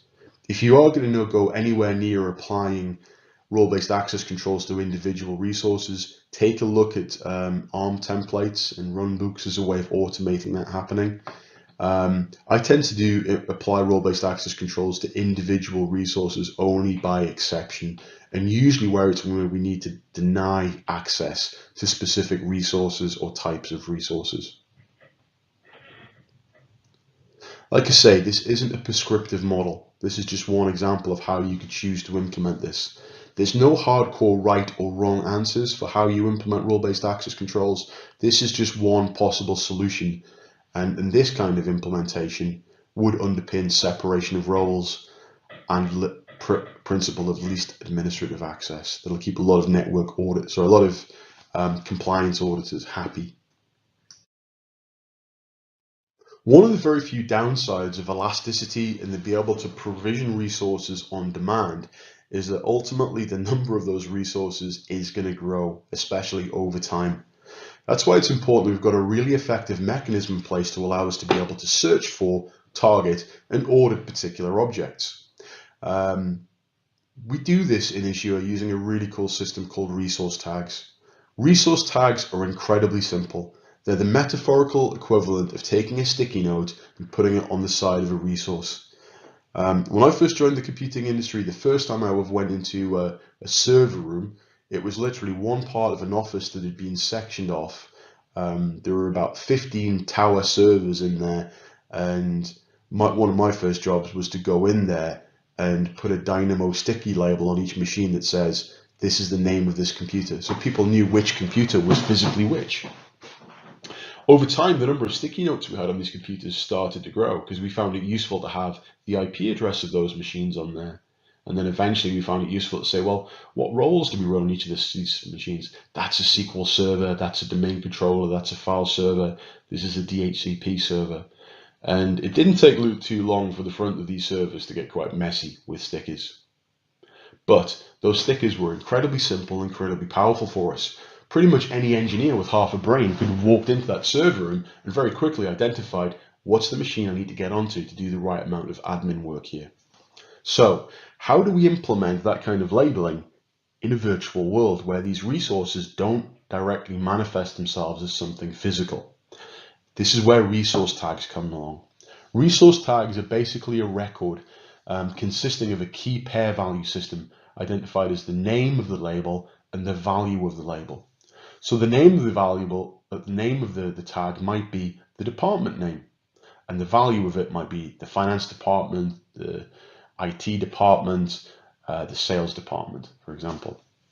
So we're applying names of variables and a value for it. And that way what we can do is those tags, as you'll see in the diagram on the bottom right hand side, those tags become visible within the console, and we can also query objects using PowerShell in the auditing windows, and we can filter on particular tags for it to give us a list of resources that have a particular tag in place. So, resource tags, how do we make them work for us? On the left-hand side of this screen in the table, there is some very, very simple basic resource tags that I would recommend everybody considers employing within their environment. Now, these are just a baseline set of them. They're not definitive, but I would suggest you might want to have these in place. So if I create a tag that contains the company name, we could use that tag to identify the organization that owns it. Not every Azure tenant is specific to one corporate entity. It may be that we have a resource where maybe we're hosting multiple customers' servers in one tenant, or maybe the organization has multiple different companies within its corporate structure. It would be incredibly useful to us if we could identify who the technical decision maker was for a particular server or a network or an application. Let's think about patch management. Patch Tuesday comes along, we need to deploy some patches to a particular server. Who's the person I should go out and get permission from to deploy those patches? Well, if we've tagged the value of the email address of davedeardadmin at wingtip.com onto the resource, I can write an automation template that says, okay, I'm going to download the software updates. I'm going to evaluate which machines need them. Each machine that needs an update, I'm then going to have an email sent to the technical owner, give them a list of the updates that I think need to be deployed, and ask for them to approve or deny that request. And whether they click approve or deny, the software update management solution that comes in Azure can then just go ahead and push the updates out. Similarly with the technical owner, it's quite useful to track the email address of the business owner in here as well. Let's suppose we're doing cost management. We've used the Azure Cost Manager solution to identify that a particular virtual machine is overspec'd, and by changing it from one series of virtual machine to another or reducing its size, we could save a considerable amount of money.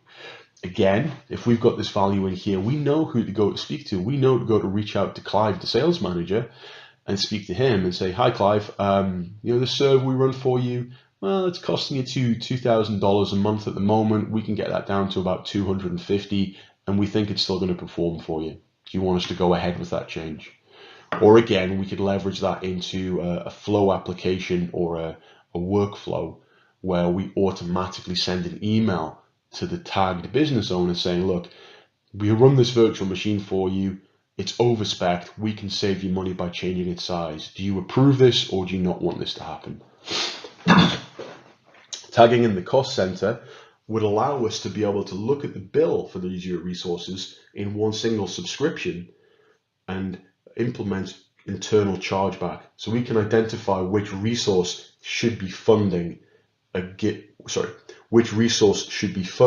by a given department or cost center within our organization. As a systems engineer, it's pretty useful to be able to know what the associated service level agreement for availability is for a given server, because that could determine our priorities list when we're doing a disaster recovery operation to say which machines we recover first. So that's why I like to put the associated SLA tag on there as well. Something that I'm not aware of anybody else recommending yet, and that you guys should absolutely take this as a beautiful bit of simple best practice, is to implement a review date tag on all of your resources, or at least on your resource groups. And then configure Azure to give you a reminder every time one of these resources comes up for its review date. What you should then be doing is reaching out to the technical owner and the business owner of those resources, checking that it's still something the business needs, checking it's still something the business wants. Go and look in Cost Manager, see if there's any cost savings for it.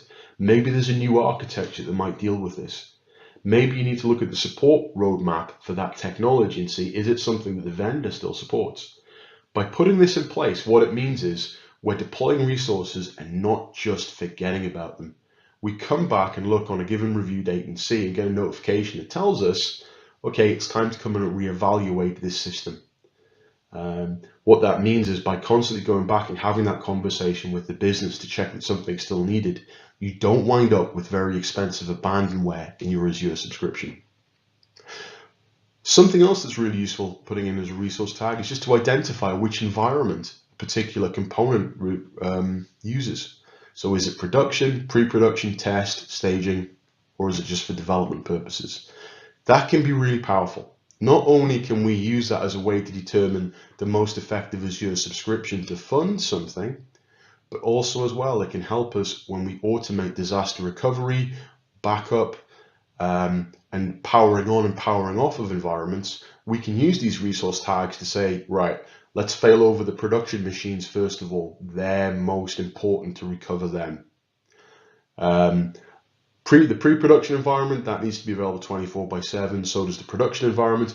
But test, development, and staging environments, we only need them to be available during the times when the software developers are online. So what we'll do is we'll implement a task that shuts down every virtual machine and PaaS service that's in test or development environments that have those tags attached to them. And we'll send out a notification every day to the technical owner at 5 p.m. saying it's going to shut down in 15 minutes unless he replies back with the word no. Then every day at like 5:30, those workloads will shut down, and we can have another run book that automatically starts them up at 9 a.m. on a Monday, 9 a.m. on a Tuesday, and so forth. Some very simple things in there, but what I found by implementing those resource tags and the associated management processes alongside them saved a lot of organizations somewhere between 15 and 35% of their Azure costs every month.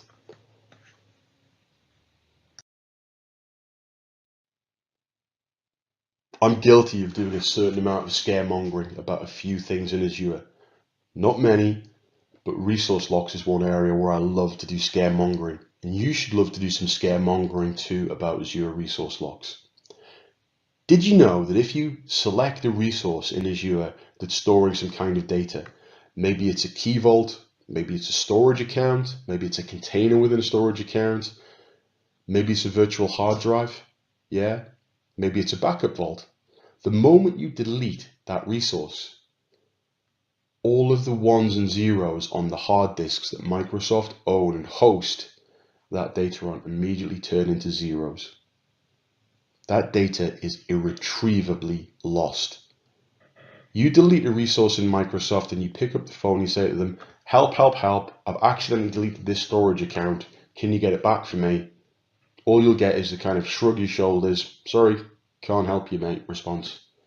That can be catastrophic, especially when you consider the kinds of data that might be held in a database or on file storage in Azure or in a storage account, especially in secret vaults as well and key vaults. So, how do we protect against accidental deletion? Well, it's very simple. What we do is we implement these things called resource locks. Pretty much any resource that we have in Azure, we can apply one of two types of resource lock to it. The first type of resource lock is read-only. If we apply a read-only lock to a resource, that prevents even authenticated administrators, even owners, coming along and changing the configuration of that resource until they consciously come along and remove that read-only lock. Then they can make changes to it. The other form of resource lock is a delete lock. That basically prevents somebody from that will prevent a systems administrator who has owner, contributor, reader, whatever level access rights deleting that resource until that delete resource lock has been removed. Now, this doesn't override or change anything that is implemented through role-based access controls. If I want to change something's configuration or I want to delete it, I need to at least be a contributor to it, or I need to at least or be an owner to it. This is an additional layer of control that sits on top of this. Why do we do this? Well, owners and contributors are human beings. They make mistakes. They get tired. They accidentally select multiple objects in the Azure portal instead of just selecting one. Increasingly, people use automation scripts to automate activities. And it might be something as seemingly benign as clearing up unused virtual hard drives by writing a script that tags all the hard drives that aren't used and deletes them. If you can make a very simple error in a script and accidentally run it. I know one organization that accidentally ran a cleanup script in their production environment when they thought the systems administrator had connected to the pre-production environment. Bang, whole load of data gone and lost forever. So this is why we put resource locks in place. You have to consciously come in and remove that resource lock before you can change things. And remember, you need to be the owner of a resource to be able to remove, or a contributor to the resource to be able to remove the resource lock. So this is another level of control. Yeah, resource locks are inherently there to prevent against accidental data loss. One of the things I recommend people, so what are the recommendations here? Right, number one, be aware that if you delete a resource, the data goes. Yeah, if you want to, another mechanism to protect against data loss is to have a backup of it. Yeah. Also, as well, we can use Azure policy and initiatives to monitor the use of resource logs in our environment. Azure audit logs will capture a record of when somebody removes and implements a lock on a resource. Generally speaking, I recommend people implement resource locks at the resource group level and use policy to force inheritance of that resource lock onto its component resources. When you create different types of resource types in Azure, I would probably suggest at a minimum, when you're creating any kind of storage resource, at an absolute minimum, you put a delete lock on the resource and make sure it's removed. When I get people to create, when resource groups are created, I usually implement an Azure policy that makes sure that once a resource is created, we put a read lock onto it. That way, if people want to come along and modify the configuration of the resource group or its component resources, they have to come along and consciously remove that read-only lock before they can make those changes. This is all about protecting against accidental data loss or accidental changes to notifications.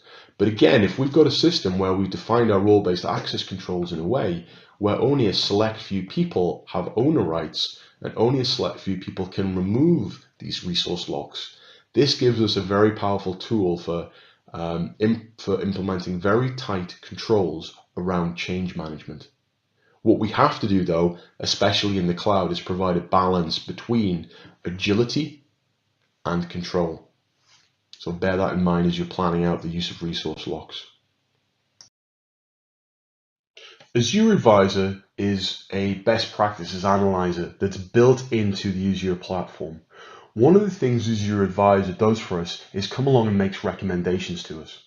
Azure Advisor intuitively has access to the Fabric resources. It can look and see how things are configured. It can look and see how well they're performing. What that allows it to do is to come back to us with recommendations to improve the security, high availability, and performance of our devices. The security requirements particularly are quite useful. What we can do is we can go into the Azure Advisor console, which is just part of the Azure portal, and we can have a look and see the guidance that's recommending against our entire estate of resources.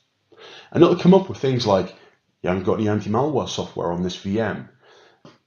This application is exposed directly to the public internet. This machine has a public IP address to it when maybe it shouldn't. And it'll give you a set of granular recommendations to work your way through to implement those changes to harden up the configuration of your Azure resources, and if you deploy the right agents onto your virtual machines, to the guest operating systems that are running in there as well. Implementing Azure Advisor is a no-brainer. It's on, it's turned on by default. It doesn't cost us anything.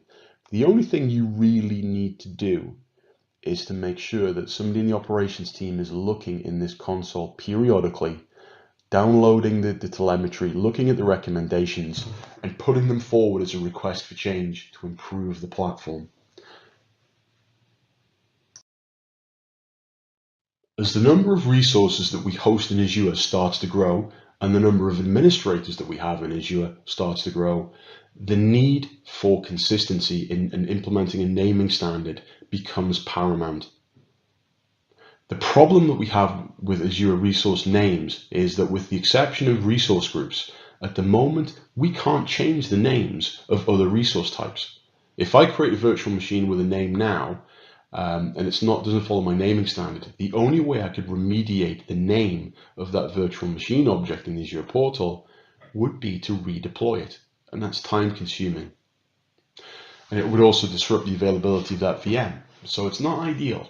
So, Azure naming standards, get it right from the start. As soon as you implement an Azure tenant, create a policy that mandates a naming convention be followed in your environment. That way, before anything can be created, we know Azure won't let an administrator, regardless of their rights, create something that doesn't follow our naming convention. If we get our naming convention right and it's consistent, our ability to write automation scripts gets much easier, and our ability to quickly identify the resources we need to work with becomes much easier. One of the biggest challenges I've seen organizations run into is they make the naming policy far too complex, and they wind up with resource names that have 20, 30, 40, 50 characters in them, and it's just unnecessary.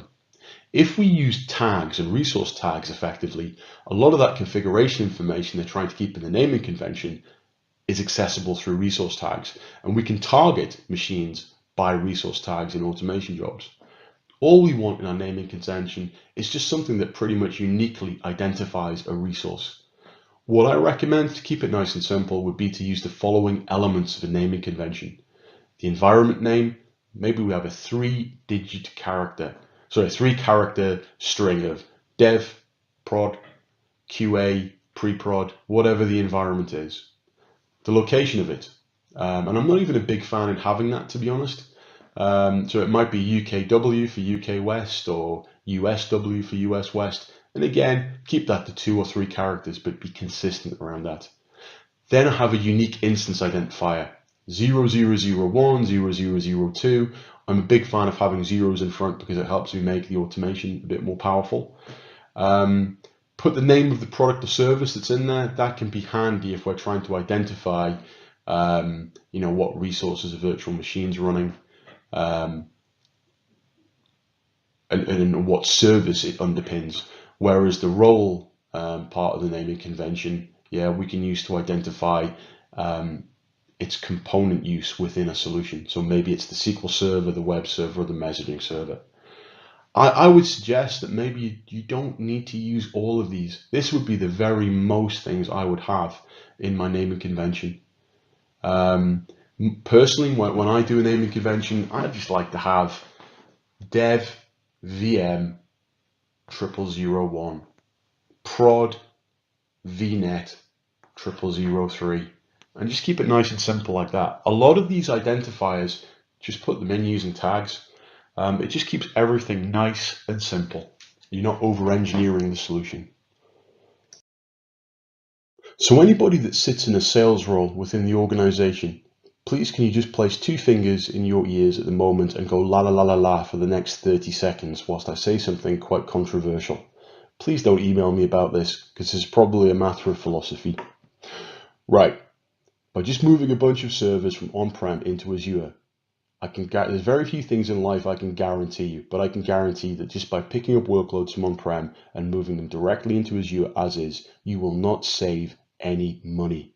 You will make savings through agility, you will make savings through reduced cost of management, but the actual cost, TCO, the actual cost of providing those resources will not go down, especially if you've already paid for the hardware to run this stuff on. Right, how do we make Azure pay off if that's the case? Well, we move workloads into Azure, then we re-architect them or we resize them to make them more cost effective. This is where Azure Cost Management comes in. The beautiful thing about Azure Cost Management is it's an enterprise level tool for cost management. It can take a look at your subscription resource costs. It can take a look at the cost of any Azure management technologies that you have in there. It allows you to implement budgets and action groups. So a budget, we could apply a budget to a resource group and say the marketing team is only prepared to spend £1,000 a month on this application. So we have a budget of £1,000, and we can implement an action group around that says, okay, well, once we've spent £750, let's reduce the size of that infrastructure down to the minimum possible spend. If it goes over the £1,000 budget, do we then shut down those resources and deprovision them to save them the cost? The whole idea with cost management is this allows us to drive down the cost of our environment and implement controls over it as well. So for example, if we have a bunch of virtual machines, let's suppose we have 8 domain controllers running in Azure. And for sake of argument, at 9 o'clock in the morning, we pretty much need all 8 domain controllers to handle the work of people logging on. But what about at midnight? Do those other domain controllers really need to be on at 8 p.m. per night? Maybe they don't. Maybe we can have them shut down out of hours. Our test, pre-production and development environments, do those need to be available 24/7? Do they need to be sized at the same size as our production instances are just to achieve testing? Maybe they do, maybe they don't. Maybe we can resize them. Most importantly, have we allocated the right size of virtual machine for any IaaS workloads? Have we chosen the right tier of storage? If we've chosen premium, or we've chosen a size 7 virtual machine, and our performance is sitting at 25%, we are just wasting money.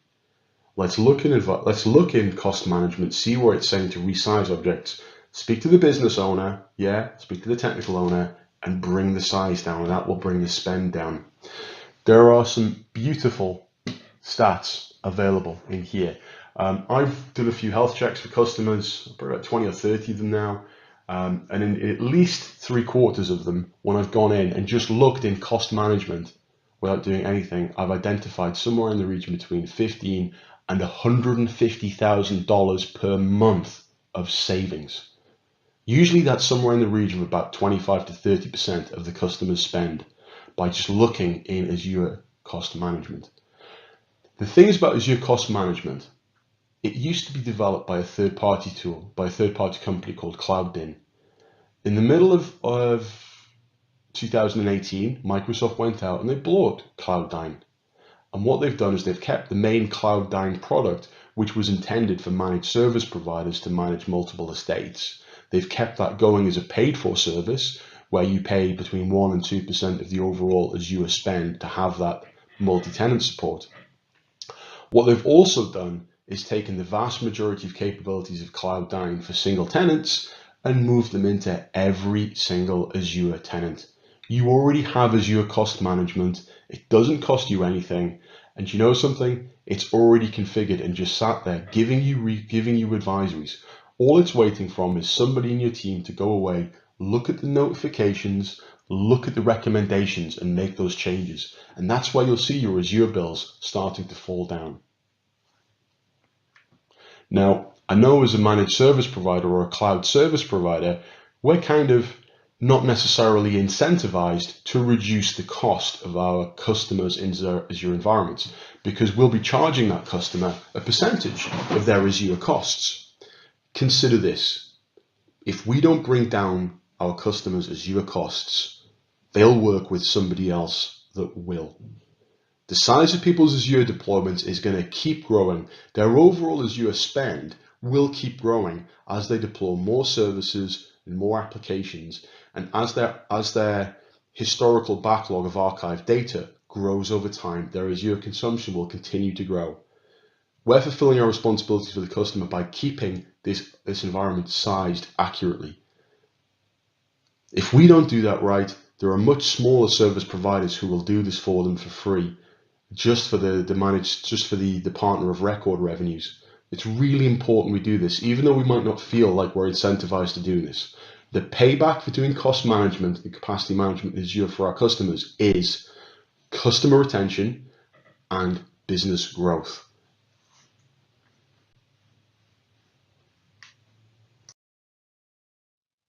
Now it's time for that really exciting part of the course where we take a look at the monitoring and reporting capabilities that Azure gives us. The cornerstone of monitoring the health and availability of our workloads in Azure is called Azure Monitor. Over the years, Azure Monitor has gone through a couple of cycles of evolution. It started off being called Log File Analytics, then it got turned into something that people thought was called Operations Management Suite, and then it's finally been renamed into something called Azure Monitor. It's important that we understand a little bit of disambiguation about this. Azure Monitor is a technology. It is essentially the ability for Azure to take audit information and performance metrics from applications, operating systems, Azure resources, the tenants, the subscriptions, and any custom resources that we want to add in there, like on-premises computers or on-premises storage networks, bringing it into a central place to log it and then to provide insights, visualization, analytics responses, and integration capabilities against the things that are happening in there. Azure Monitor is very heavily driven by its insights. The whole idea is the good people at Microsoft are providing solution packs that deal with infrastructure management challenges. It's very easy to feel skeptical about that promise. I worked for a lot of years with the System Center product group. I used to spend a lot of time. It used to take us about 5 weeks just to get a fairly basic implementation of System Center Configuration Manager working for a small customer. Yeah, the old Microsoft management tools were very cumbersome to configure, and that's because they gave you a Meccano kit to build capabilities from to solve infrastructure challenges. In the Azure world, our infrastructure is consistent. It's software defined and therefore easier to control, manipulate, and gain telemetry from. So, the infrastructure management challenges we face are consistent. We need to do the same things: patch management, monitoring, alerting, knowing when something's down, knowing when something's slow, knowing when something's too big and it needs to be smaller. We also know that we need to integrate with other management tools, for example, ServiceNow, System Center, and there's a whole suite of external tools where we want to integrate within. So application integration is something that the cloud does particularly well through APIs and logic apps anyway, so all the capabilities we need are there for this. Azure Monitor is the first kind of culmination of Microsoft's management technologies that really is prescriptive in its nature. It's much more about turning it on and responding to the alerts than it is about spending weeks and weeks and weeks trying to figure out what alerts and what notifications you want. Gone are the days of tuning management packs and so forth. So where does the disambiguation coming in? That's Azure Monitor. That's a technology. The storage tier at the minute of this and the analytics component of that is called log file analytics. The entire technology stack together is referred to as Azure Monitor. That third bit of terminology, the Operations Management Suite, is merely and has only ever been a licensing mechanism that allows us to buy unlimited Azure Monitor capacity for our virtual machines on a fixed price per month basis. Now that we know what those components are correctly, please try and make sure that you understand the difference between the three terms: log file analytics, Azure Monitor, and the Operations Management Suite. So ultimately, Azure Monitor is about looking at our fabric, Azure resources. We can also leverage into it monitoring for our networks in Azure and connectivity to our applications. It integrates very, very closely with Azure DevOps and Visual Studio. We're able to have the application insights component of Azure Monitor provide us with some code snippets that contain our storage account details, embed them into our applications before we compile them, and we'll then start receiving all of the runtime logging and telemetry from that application into our storage account. The log analytics component then takes a look at the metrics that are coming back and the alerts that are coming back and events that are coming back from those runtime environments, and it can then interpret those results against the source code. And it can tell us, it can go back to Visual Studio and say, hi, your application isn't performing very well. And we think it's because in this module of code, in this DLL file, this line of code isn't configured right. And that's because it's an AI platform that's tied into the good people at the MSDN network. They know the kind of things where applications go wrong. They know the knowledge base articles, and they've got access into the developer environment. So it's telling the developers where to go to fix these problems.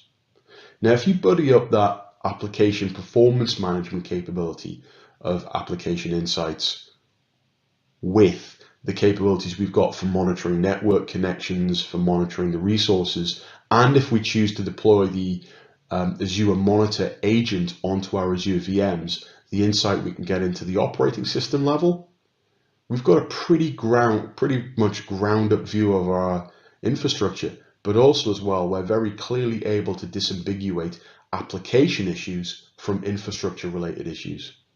That's right, folks, you heard me right. It's an end of that age-old dilemma of, is it the server or is it the app?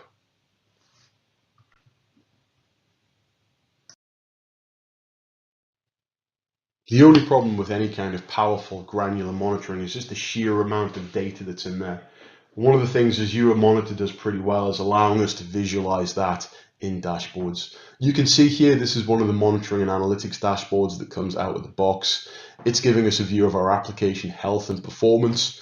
Over here in the middle, we can see an overall availability metric for the application. We can see historical information in there as well and performance information.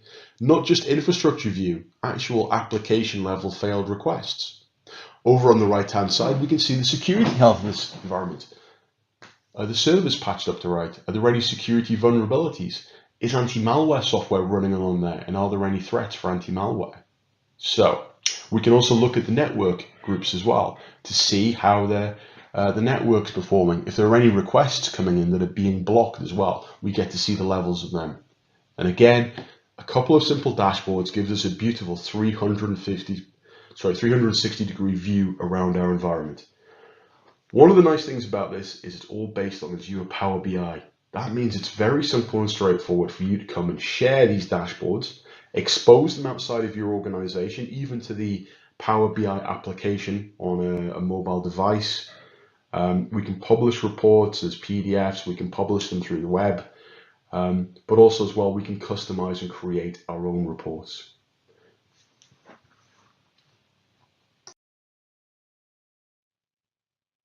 Traditionally, a lot of organizations struggled with the concept of separation of responsibilities with the cloud. They kind of got that, yeah, okay, we're dependent on Microsoft making sure their data center and their servers are highly available. And they eventually got the idea that they were responsible for patching and keeping their virtual machines running on that platform.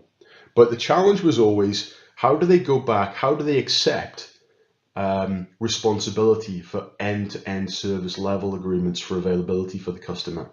If you're familiar with ITIL, you'll understand the concept of an underpinning service level agreement, which is where as the IT department, we're dependent upon an external provider meeting some kind of SLA to allow us to do our job. This is where Azure Service Health comes in. This allows us to monitor how well Azure, the Azure platform itself, is being managed and made highly available by Microsoft. The Azure Health Monitor, it's built into the Azure portal. We can go in there and see whatever service issues are affecting Azure at the moment, which data centers and regions are affected by that, what services are affected by that. We can see any planning upcoming maintenance. So if they're going to do some hardware replacements that might affect this, we can go and see that. We can see health advisories, health history, and individual resource health, as well as health alerts. The big go-to action for Azure Service Health, the only real configuration you need to do is to go in there and sign up for notifications. So somebody from your DevOps team is getting a list of the alerts as they're coming through from this stuff and are acting on it. Also, if you're going ahead and trying to plan your own service availability, come and use this site. When you host your stuff on Azure, if Microsoft don't meet their service level agreements for availability, you are entitled to some level of compensation. And usually that correlates to reduced Azure spend the following month. They'll give you service credits. So this is an important part of your service management tool set. Try and bear in mind, Azure Monitor is looking at your resources, your virtual fabric, your operating systems, your applications. Azure Service Health is looking at the stuff that sits underneath that's beneath the waterline that Microsoft are responsible for. If you need to have a nice service management tool you can go away and beat Microsoft with a stick with to say, give us the credits because you let us down, all we need to demonstrate back to our customers that, yes, we run this environment for you. Yes, you had a service outage. It wasn't anything we did. It was a result of an issue that came down at the Microsoft platform level that was beyond our control. This is how you evidence that. Now it's time for us to take a look at how Azure implements privacy, compliance, data protection, and other standards in the Azure platform. Please do not adjust your television sets. There is nothing wrong. This is a blank slide. Why is this PowerPoint slide blank? Because I found it virtually impossible to try and sum up what industry compliance is into a single slide. Industry compliance fundamentally is about If you're operating a business that's part of an industry that is regulated, so for example, if you accept credit card payments, you're generally regulated by a financial body. If you're involved in the international trade of arms, you come under the ITAR compliance. HIPAA, Sarbanes-Oxley, SOX, European General Data Protection regulation. There's now industry regulation affecting a lot of businesses. So here's the thing. If you want to be compliant with what your industry regulator says, you need to control data, applications, services, and your own organization's ability to trade, you need to make sure that the platform you're running on and the configuration of your resources and tools in there meet their compliance regulations.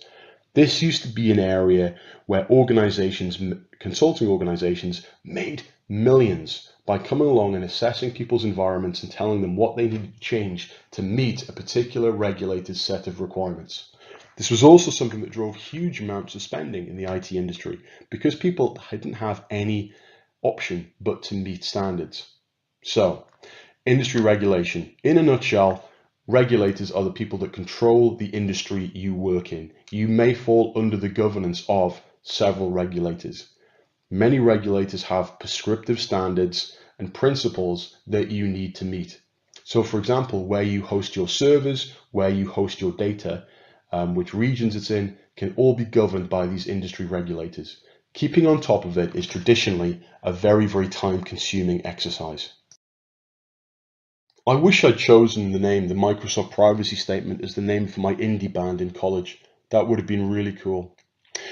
What is the Microsoft Privacy Statement? Well, it's basically Microsoft's published position on what they do to look after personal data and organizations' data. It's a document that determines and drives what they do. It's a set of commitments that Satya and before him, Steve Ballmer and Bill Gates said the company should follow. Come and have a look at it online. It's just a website. Go in and read it. But this is fundamentally the promise of trust Microsoft is making to its customers. And they follow these rules. They take this very seriously.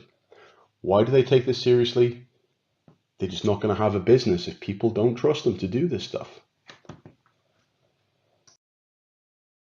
The Azure Trust Center is a web portal that you can go to. And what you can do in there is find out about all the things that Microsoft do to keep Azure trustworthy.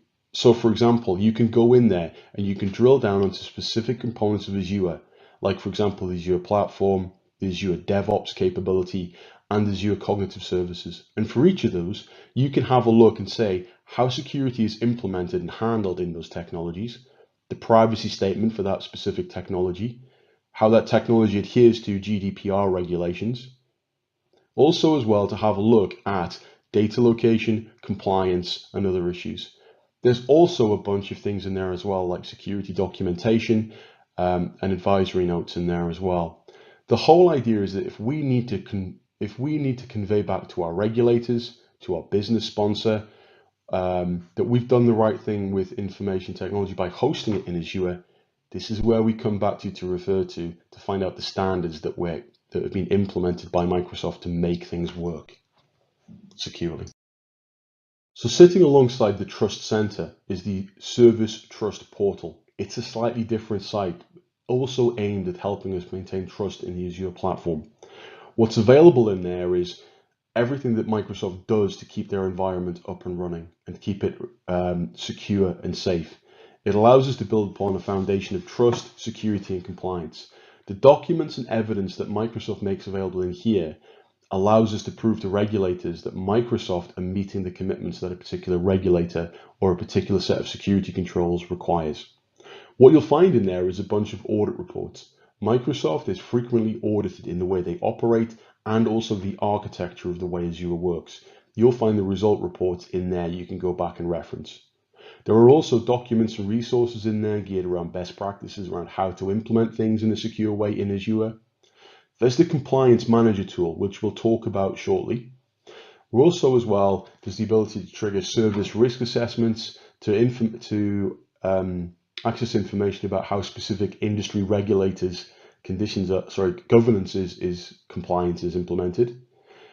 Also, there's documentation there about the regional solutions that Azure implements to meet certain localized and sector-based challenges. And we'll talk about that in the last 3 slides of this deck. And finally, also, there's the Security and Compliance Center in there.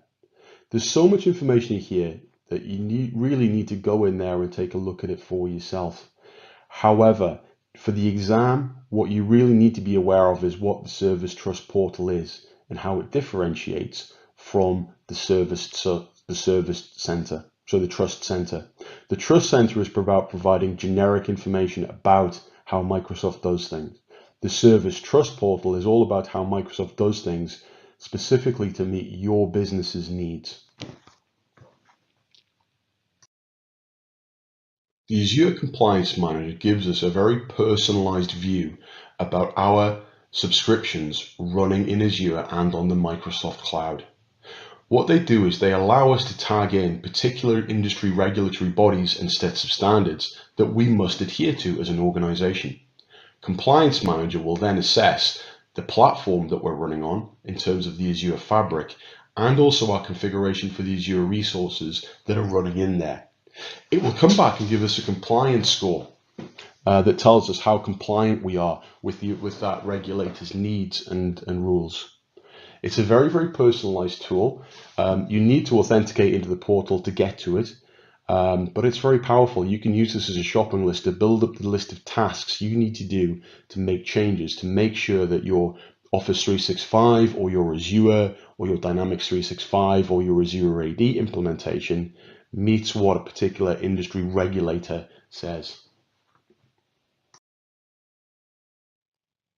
In the early days of Azure, a lot of the conversations I used to have with public sector organizations were cut very short. Hi, I want to talk to you about Microsoft Azure. It's a great way of hosting blah, blah, blah. Sorry, mate, I'm going to have to stop you there. We're a government body. Because we hold confidential information, the UK government doesn't allow us to put data into Azure. We would drill into that. Why do you think you're not allowed to put stuff in Azure? Well, because the Azure data centers are in Ireland and Amsterdam. Okay, yeah, you're right. We can't help you right now. We'll come back in 2 years' time when we've built a data center in the UK. So yes, I mean, there's a lot of regulation, especially around governments, because they keep very, very privileged information in there. And there are a lot of compliance standards as well that need to be met. Because of the scale and size of the US government, there was an opportunity for Microsoft to deliver an Azure platform that specifically met what the US government needed. And what that's resulted in is the Azure government regions. Now there are 2 Azure regional facilities that have been implemented that you can only put workloads in there if you are a US government agency. So what they've done there in the US government level is to basically provide a platform that's optimized for the level of secrecy, separation, and isolation that's required by US government regulations. So for example, for state and local government, for federal government, also for government partners as well, and for organizations that are on the defense industrial base as well, and also the Department of Defense. What that means is if you are a US government agency or you're somebody that falls under the International Trade of Arms regulatory controls, you're allowed to host resources in Azure in the US government regional facilities. Those resources do tend to be more expensive because they're more specialized in their nature. The rules and regulations in there will sometimes mandate the use of dedicated resources where previously resources were shared.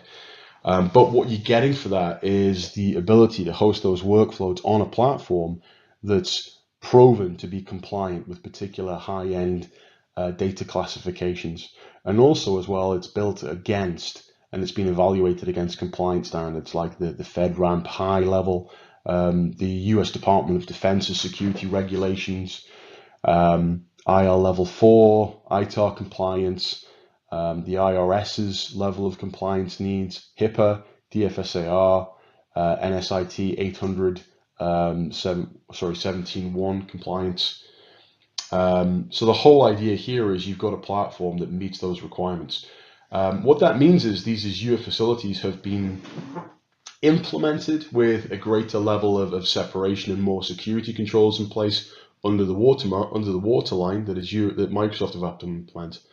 Also, as well, the only people that can administer and operate the Azure fabric that sits underneath this stuff are security vetted US citizens. So it meets all the security requirements for the US government. One of the things Microsoft is working on is the Azure secret region. And what that's aimed for is to host the national security system and secret national security system level data. It's being designed specifically for a very specific set of requirements. I would imagine it would be significantly more expensive than a normal Azure subscription, but it's going to be able to provide compliance with those much more rigorous levels of control. One of Microsoft's largest customers has always been the US Department of Defense. Because of the massive size of that organization, the amount of spend power it has with Microsoft is phenomenal. I used to reference the SMS and SCCM implementations for the US Department of Defense when I was a Microsoft employee, just to prove the sort of level of scale that you could do at things. So it's no great surprise that Microsoft has collaborated with the Department of Defense to implement 2 regions specifically for for US Department of Defense workloads. So you can imagine somewhere out there, probably in a place like Fort Bragg or Fort Leavendale, there's going to be a data center that's been built specifically to host Azure the way the US Department of Defense wants it. And that's probably going to mean that the employees that can operate and maintain those Azure facilities are either going to be US Department of Defense contractors, or they're going to be security cleared to that level. If you want to be able to put a workload in the US Department of Defense facility, you've got to be under the command of the Office of the Secretary of Defense. You've got to be or under the command of the Joint Chiefs of Staff or under the Joint Staff. The idea there is that you need kind of like ultimately a presidential or a Joint Chiefs or SecDef sponsorship to be in there. So these could be private organizations. So for example, if you are a firm like perhaps you produce some kind of technology, you're a private organization, but your main customer is the Department of Defense. If the Joint Chiefs allow you to, you can host this stuff in here. Defense agencies of the US can deploy stuff in here. The Department of Defense Field Activities Committee, they can specify you run here. But also as well, if your organization is part of the Department of Army, Navy, the United States Marine Corps, or the Air Force, or the Coast Guard, you can host your facilities in the US Department of Defense. Now, this stuff has been declared for US Department of Defense Level 5 security. The US government regions were only cleared for US Department of Defense Level 4 security. So this stuff pushes it up to the next level. That means it's going to be more secure. But as somebody who served in frontline military roles myself, I know for a fact that I want to make damn sure that the Army would be keeping my personal information very safe. So the cost of losing this data is national security, and it's also the cost of lives of troops and employees and servicemen and women all around the world. So this stuff is hugely vital. The data that's kept in here is hugely vital. And therefore, there is a need to pay for a higher level of running cost for this stuff. However, because the US Department of Defense is dealing with Microsoft, they've signed a contract of such size with Microsoft over this stuff, the economies of scale come in here to help here as well. So it is actually helping the US DoD drastically reduce their computing spend here.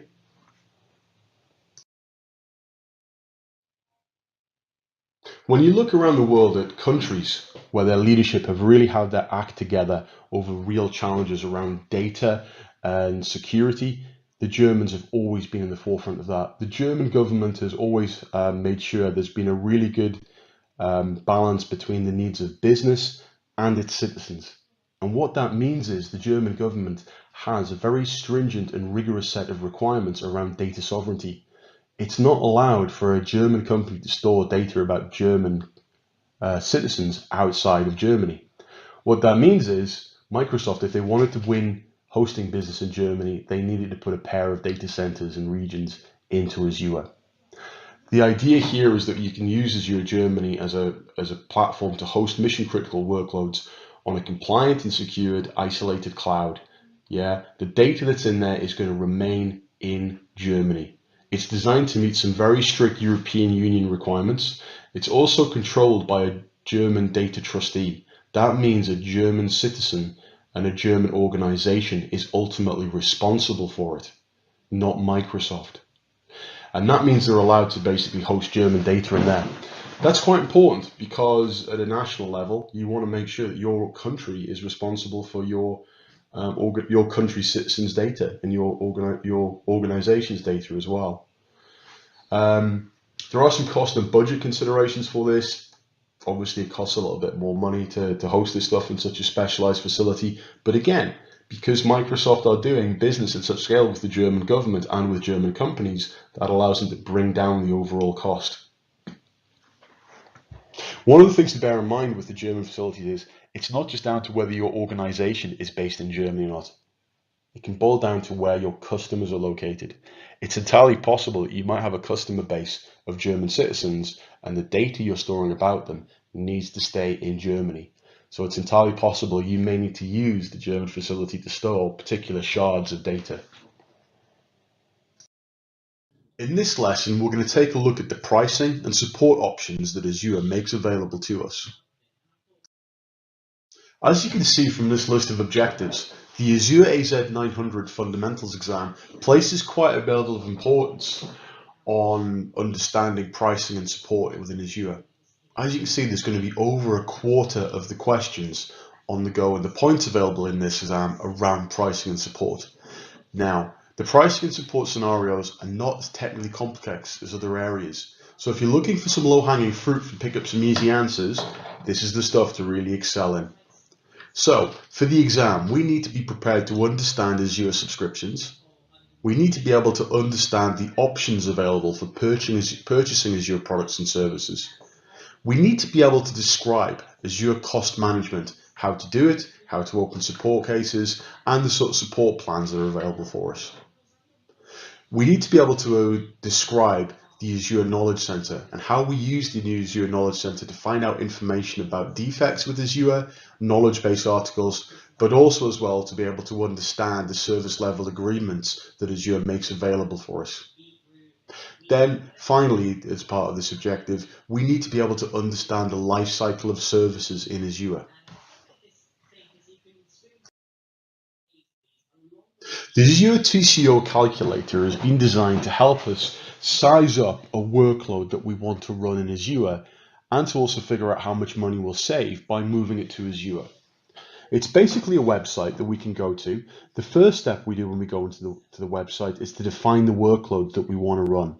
So the workloads we might want to run will include servers, where we're specifying the virtual machines that we might want to run in there.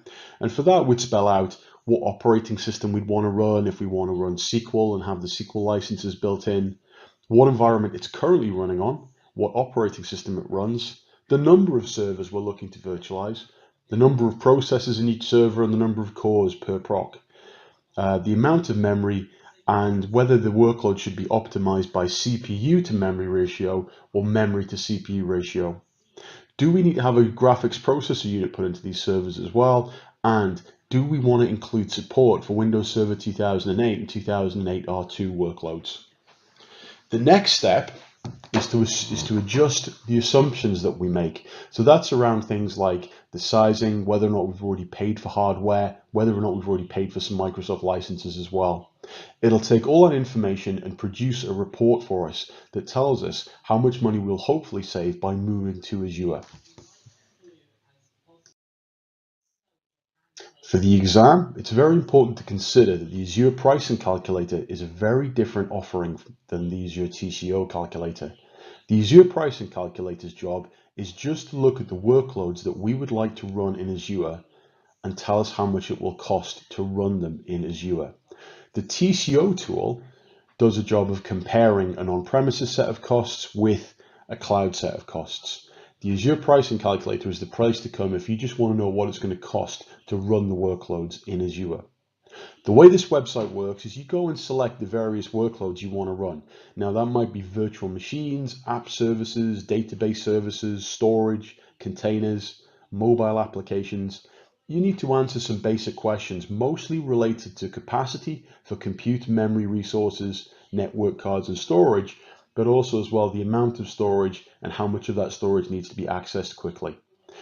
The pricing calculator website will take all that information and give you a pricing estimate. Now it's important to remember that is just an estimate. Microsoft aren't making any guarantees against this. Why? Because how much of this resource you actually use might vary. One of the biggest ways you can affect the pricing of the resources you deploy is to switch them off when you don't use them. So one of the assumptions it will take into account for you is the number of hours per month that you need to run an individual resource for.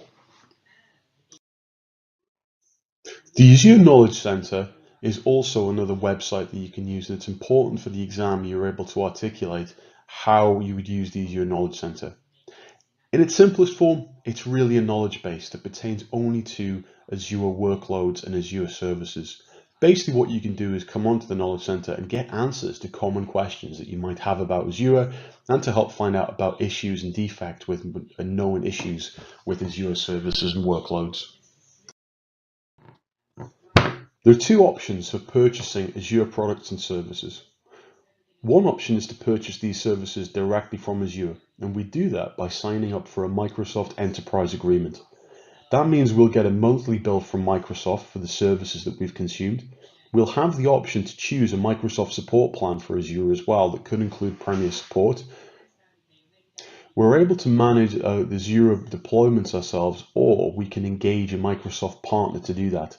That partner is what's known as a partner of record, or POR. It's important to bear in mind that the partner of record is given 7% of the Azure revenues taken by Microsoft. And that partner of record is supposed to, in exchange for that revenue, provide some level of service support for the customer. That could be help with onboarding. It could be help with support and advisory services. It's important to remember there are now a growing number of managed service providers that will actually provide a basic managed service support plan for customers just in exchange for being made their digital partner of record. There's two ways to pay for an enterprise agreement. One is you can go through the Azure website and pay there. The other one is we can add it to an existing Azure enterprise agreement, and it'll be built into an existing invoicing mechanism. If we don't want to buy our services directly from Microsoft, we have the option to buy our Azure spend from a Microsoft partner. That's called a special type of partner called a Microsoft Cloud Solution Partner. Now what happens here is Microsoft want to spend as little of their time as possible providing support to customers. So the CSP partners have to provide a billing mechanism, a provisioning mechanism, and they have to provide at least a first-line level of support for customers' Azure AD tenants. We here at DXC, we obviously act as a cloud service provider. We're one of Microsoft's biggest ones, and we tend to leverage our managed service team to front-end those support options. One of the reasons why customers might prefer to buy their Azure services through a cloud service provider might be that they already have an existing support or services agreement with that customer. Also as well, because cloud service providers are buying resources in Azure from Microsoft in bulk, Microsoft makes it cheaper for the CSPs. So quite often as a cloud service provider, you're going to be providing a reduced price against what Microsoft would charge through an enterprise agreement.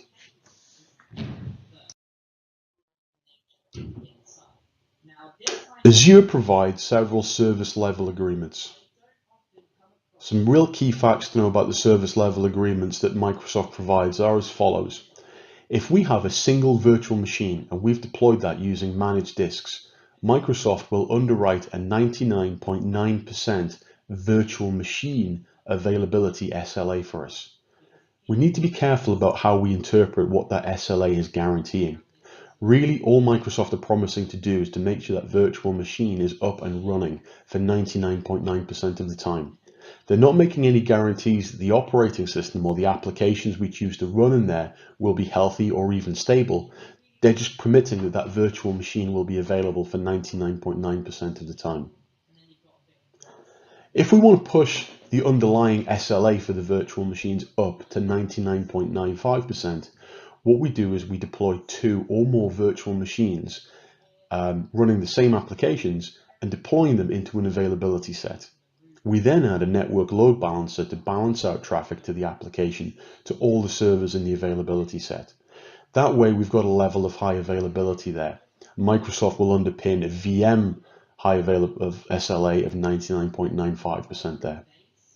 To get to the next level of high availability, which unfortunately includes an extra level of cost, would be to deploy 2 or more virtual machines into an availability zone and network load balance the application. The idea around an availability zone is that some of the virtual machines in the availability zone are deployed in different regional facilities. That means they can survive the loss of a geographic area or an individual building. That means Microsoft are more confident to provide a higher level service level agreement. One of the questions I'm frequently asked by customers is, how do I get a 99.999% SLA for my Azure workloads? And there's 2 answers to be aware of from there. The first one is, you can't get a 5 nines SLA backed by Microsoft. That's very simple, because Microsoft hasn't designed Azure to be running at that level of service availability for their customers. They're not backing an SLA like that at this point in time. However, there's nothing stopping us as a service provider to build an infrastructure on Azure that maybe leverages things like availability zones, Azure Site Recovery Manager and Global Traffic Manager to create a multiple region data center offering where virtual machines are balanced out and applications are split across multiple data centers, and to put in place a failover capability in Azure Service Site Recovery Manager to make sure we can recover from outages quickly. And we could potentially provide a 99.999% SLA ourselves. However, Microsoft at this point in time are not going to provide a 5 nines SLA for virtual machines themselves.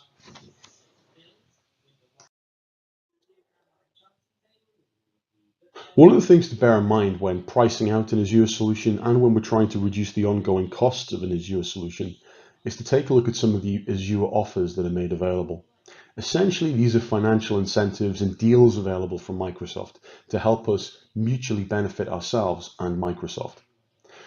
One of the biggest benefits that's available today is what we call Azure hybrid benefits. That's where you've maybe bought Windows Server or SQL Server licenses with software assurance on premises. The Azure hybrid benefit right would allow us to use those licenses to license SQL and Windows instances running in Azure. When I tell the Azure portal that my virtual machine that I already have an existing Windows Server license for it or an existing SQL license for it, that drops down the cost of that virtual machine by about 49%. That's a massive saving. And if the customer already has those licenses, why not make that saving? Azure Dev Test pricing. Not all of our workloads are mission critical. A large amount of workloads are literally just replicas of production environments that we just use for testing and some sort of pre-production environment. So what we can do is tell Microsoft that particular resources and resource groups are just there for development test using. What that means Microsoft can do is they can move those resources onto lower tiered infrastructure. What that means is it also means that they, when they're doing some kind of site recovery job or a disaster recovery, those virtual machines will be the last ones that are recovered. The reason why they do that is, the reason why you might sign up for that as a customer is so you can get a nice, great big discount on your workloads. One of the big draws for Azure at the moment is that Microsoft are prepared to extend the availability of security updates for Windows Server and SQL Server 2008 and 2008 R2 for another 3 years. So at the time of writing, it's now July 2019. That means if you've got Windows Server 2008 or SQL Server 2008 and you move it to Azure, for no extra cost, you are going to be able to run those workloads in there in a supported way and get software updates for them that will keep regulators and compliance people happy right up until 2022. One of the biggest ways we can impact the cost of what we pay for virtual machines is to purchase reserved instances. What we're doing there is kind of going against the grain of flexibility and elasticity that the cloud normally affords us. So we have to use reserved instances very carefully. What we're looking for when we try to find virtual machines that we can turn into a reserved instance is computers that we're always going to need them, or we're going to need them for a fixed period of time, and their need for resources isn't going to change that much. What we then have to do is say how big we want that server to be and how long we're going to guarantee to keep it for there. What we can do is then pay Microsoft in advance for that instance, and we make a commitment for either 1, 2, 3, or 5 years to use to pay for that virtual machine.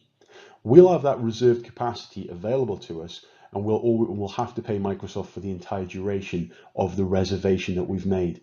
However, we can get anywhere from a 25% discount right the way up to a 75% discount for virtual machines. Whilst Azure provides a lot of options for scalability and elasticity and to change, there are still a lot of virtual machines in our environment where they are just going to have to be there and be consistently deployed, and they're probably not going to change that much over time. So if we size them right, this is a really good option for us for those types of servers.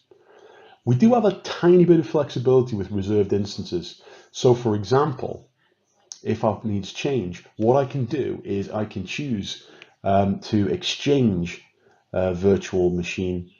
one reserved virtual machine for another virtual machine. So what I'm paying for is the reservation on the capacity, not the specific virtual machine. If you ask anybody that works intensively with Azure, they'll tell you that the rate of change and the rate of innovation that Microsoft and its partners go through is absolutely staggering. There are constantly new features becoming available in Azure. One of the things you'll probably see as you go through the labs for this training course, you might find some of the implementation steps that even Microsoft have documented could have changed in a period as short as 2 weeks since the course was written. So, how does Microsoft handle innovation in Azure? What they do is they have 2 programs, essentially what we call preview features. And preview features are divided into 2 categories. We have public preview features that are available for any customer to come and try out. They're mostly there for evaluation purposes, but you can run workloads on there. The fact that it's preview just means Microsoft aren't making any guarantees about functionality at the moment though, but it should work. It should be stable. This is kind of akin to, it's probably more akin to the level of maturity of release to market software or service pack 0 level software. But there is a level of support provided by this and you can run this. The alternative to a public preview is the private preview option. That means a Microsoft feature is only available to specific customers for purposes, mostly because quite often Microsoft will develop features specifically for one type of customer, for one industry, or perhaps as a result of feedback given by one individual customer. Typically, private preview features are only really available from the product team. So you need to have a contact on the product team, or they need to have invited you onto the preview trial to be able to use those features. So as you can imagine, any kind of preview feature could be viewed as something that could be risky to your environment. After all, if it's not considered to be production ready, or if it's not considered to be a final release of the software, your regulator might tell you that you can't run it. So there are some options that Azure provides to help us to control preview features. The first one is for us to be able to disable seeing preview features anywhere in the Azure portal. So what we can do as the subscription owner, we can sign into the Azure portal, go in and search for the word preview. We'll see a list of features with the word enable next to it. And what we can do is choose to disable each of those preview features. The idea is then that we can guarantee that we're not running anything that's in a preview state. However, there might be some circumstances where it's beneficial for us to use a preview feature. So again, we can use the preview features page to specifically enable a preview feature. When you pretty much look at any offering on that page, there's going to be a try it button that talks you through enabling and configuring that offering. and also a button there to learn more, where you can find out more about that preview offering. Now, it's really important that before you start working with a preview feature, you understand what the limitations are of it based on it being in preview. That could be anything from it not being available in every regional data center to there being limits on functionality and support provided by Microsoft. So it's really important you go and take a look and see what the impact is of that particular feature being in preview mode. And that brings us to the end of this module. It's been a long one. I know there's been a lot of content in there. One of the things to bear in mind though, at the fundamentals level for the exam, quite often, a lot of the capabilities and features that we need to know about, we only need to have an awareness of what they are or to be able to describe, conceptualize or understand what that feature does. Not too many of the skills we require at the fundamentals level require us to be able to actually configure anything or provide any real deep information around it. Remember, this is a fundamentals exam, but what I strongly recommend is that you tune in for Module 3. There, what I'll do is go through some lab exercises for you, so I'll give you the briefing for those lab exercises, so you can go through them and get some hands-on experience. Even if you're not intending to become a systems engineer with Azure, you'll find those lab exercises incredibly beneficial because it'll take these the academic knowledge that we've talked about in modules 1 and 2 and help you cement that with real-world experience. One of the things that differentiates the people who pass and fail from the exams is that the people who've got a bit of hands-on experience tend to do very well in the Azure Fundamentals exam, just purely and simply because they're not just trying to remember facts, they're working with experiences they actually have. So, if you've got any feedback, please feel free to reach out to me at doliver@dxc.com. Please mark your email with the subject AZ-900. That'll make sure it goes into my priority list and to respond to your email. I have to apologize. So far, the delivery of these courses have been quite successful. We've had so far in the region of about over 1,000 emails, communications, and questions come up. So it is taking me a little bit of time to work through that feedback. But I promise you, if you send that email across to me and if you mark it AZ-900, I will take the time out to respond to you as soon as I can. So, what are the next steps? Well, for now, take some time out, let this information dwell on you, then tune in for Module 3. Module 3 is going to talk you through the lab exercises you need to do to get some hands-on experience. After Module 3, there's a fourth module we'll cover where we'll drill into some exam type questions that you're going to get, the sort of exam questions you're going to get in the real exam. Hopefully that will give you a much better insight into the level of knowledge that you need to have and also give you the inside track on some tips and tricks to help you do really well in the exam. Thanks for taking the time to listen to this, and I'll see you on the next module.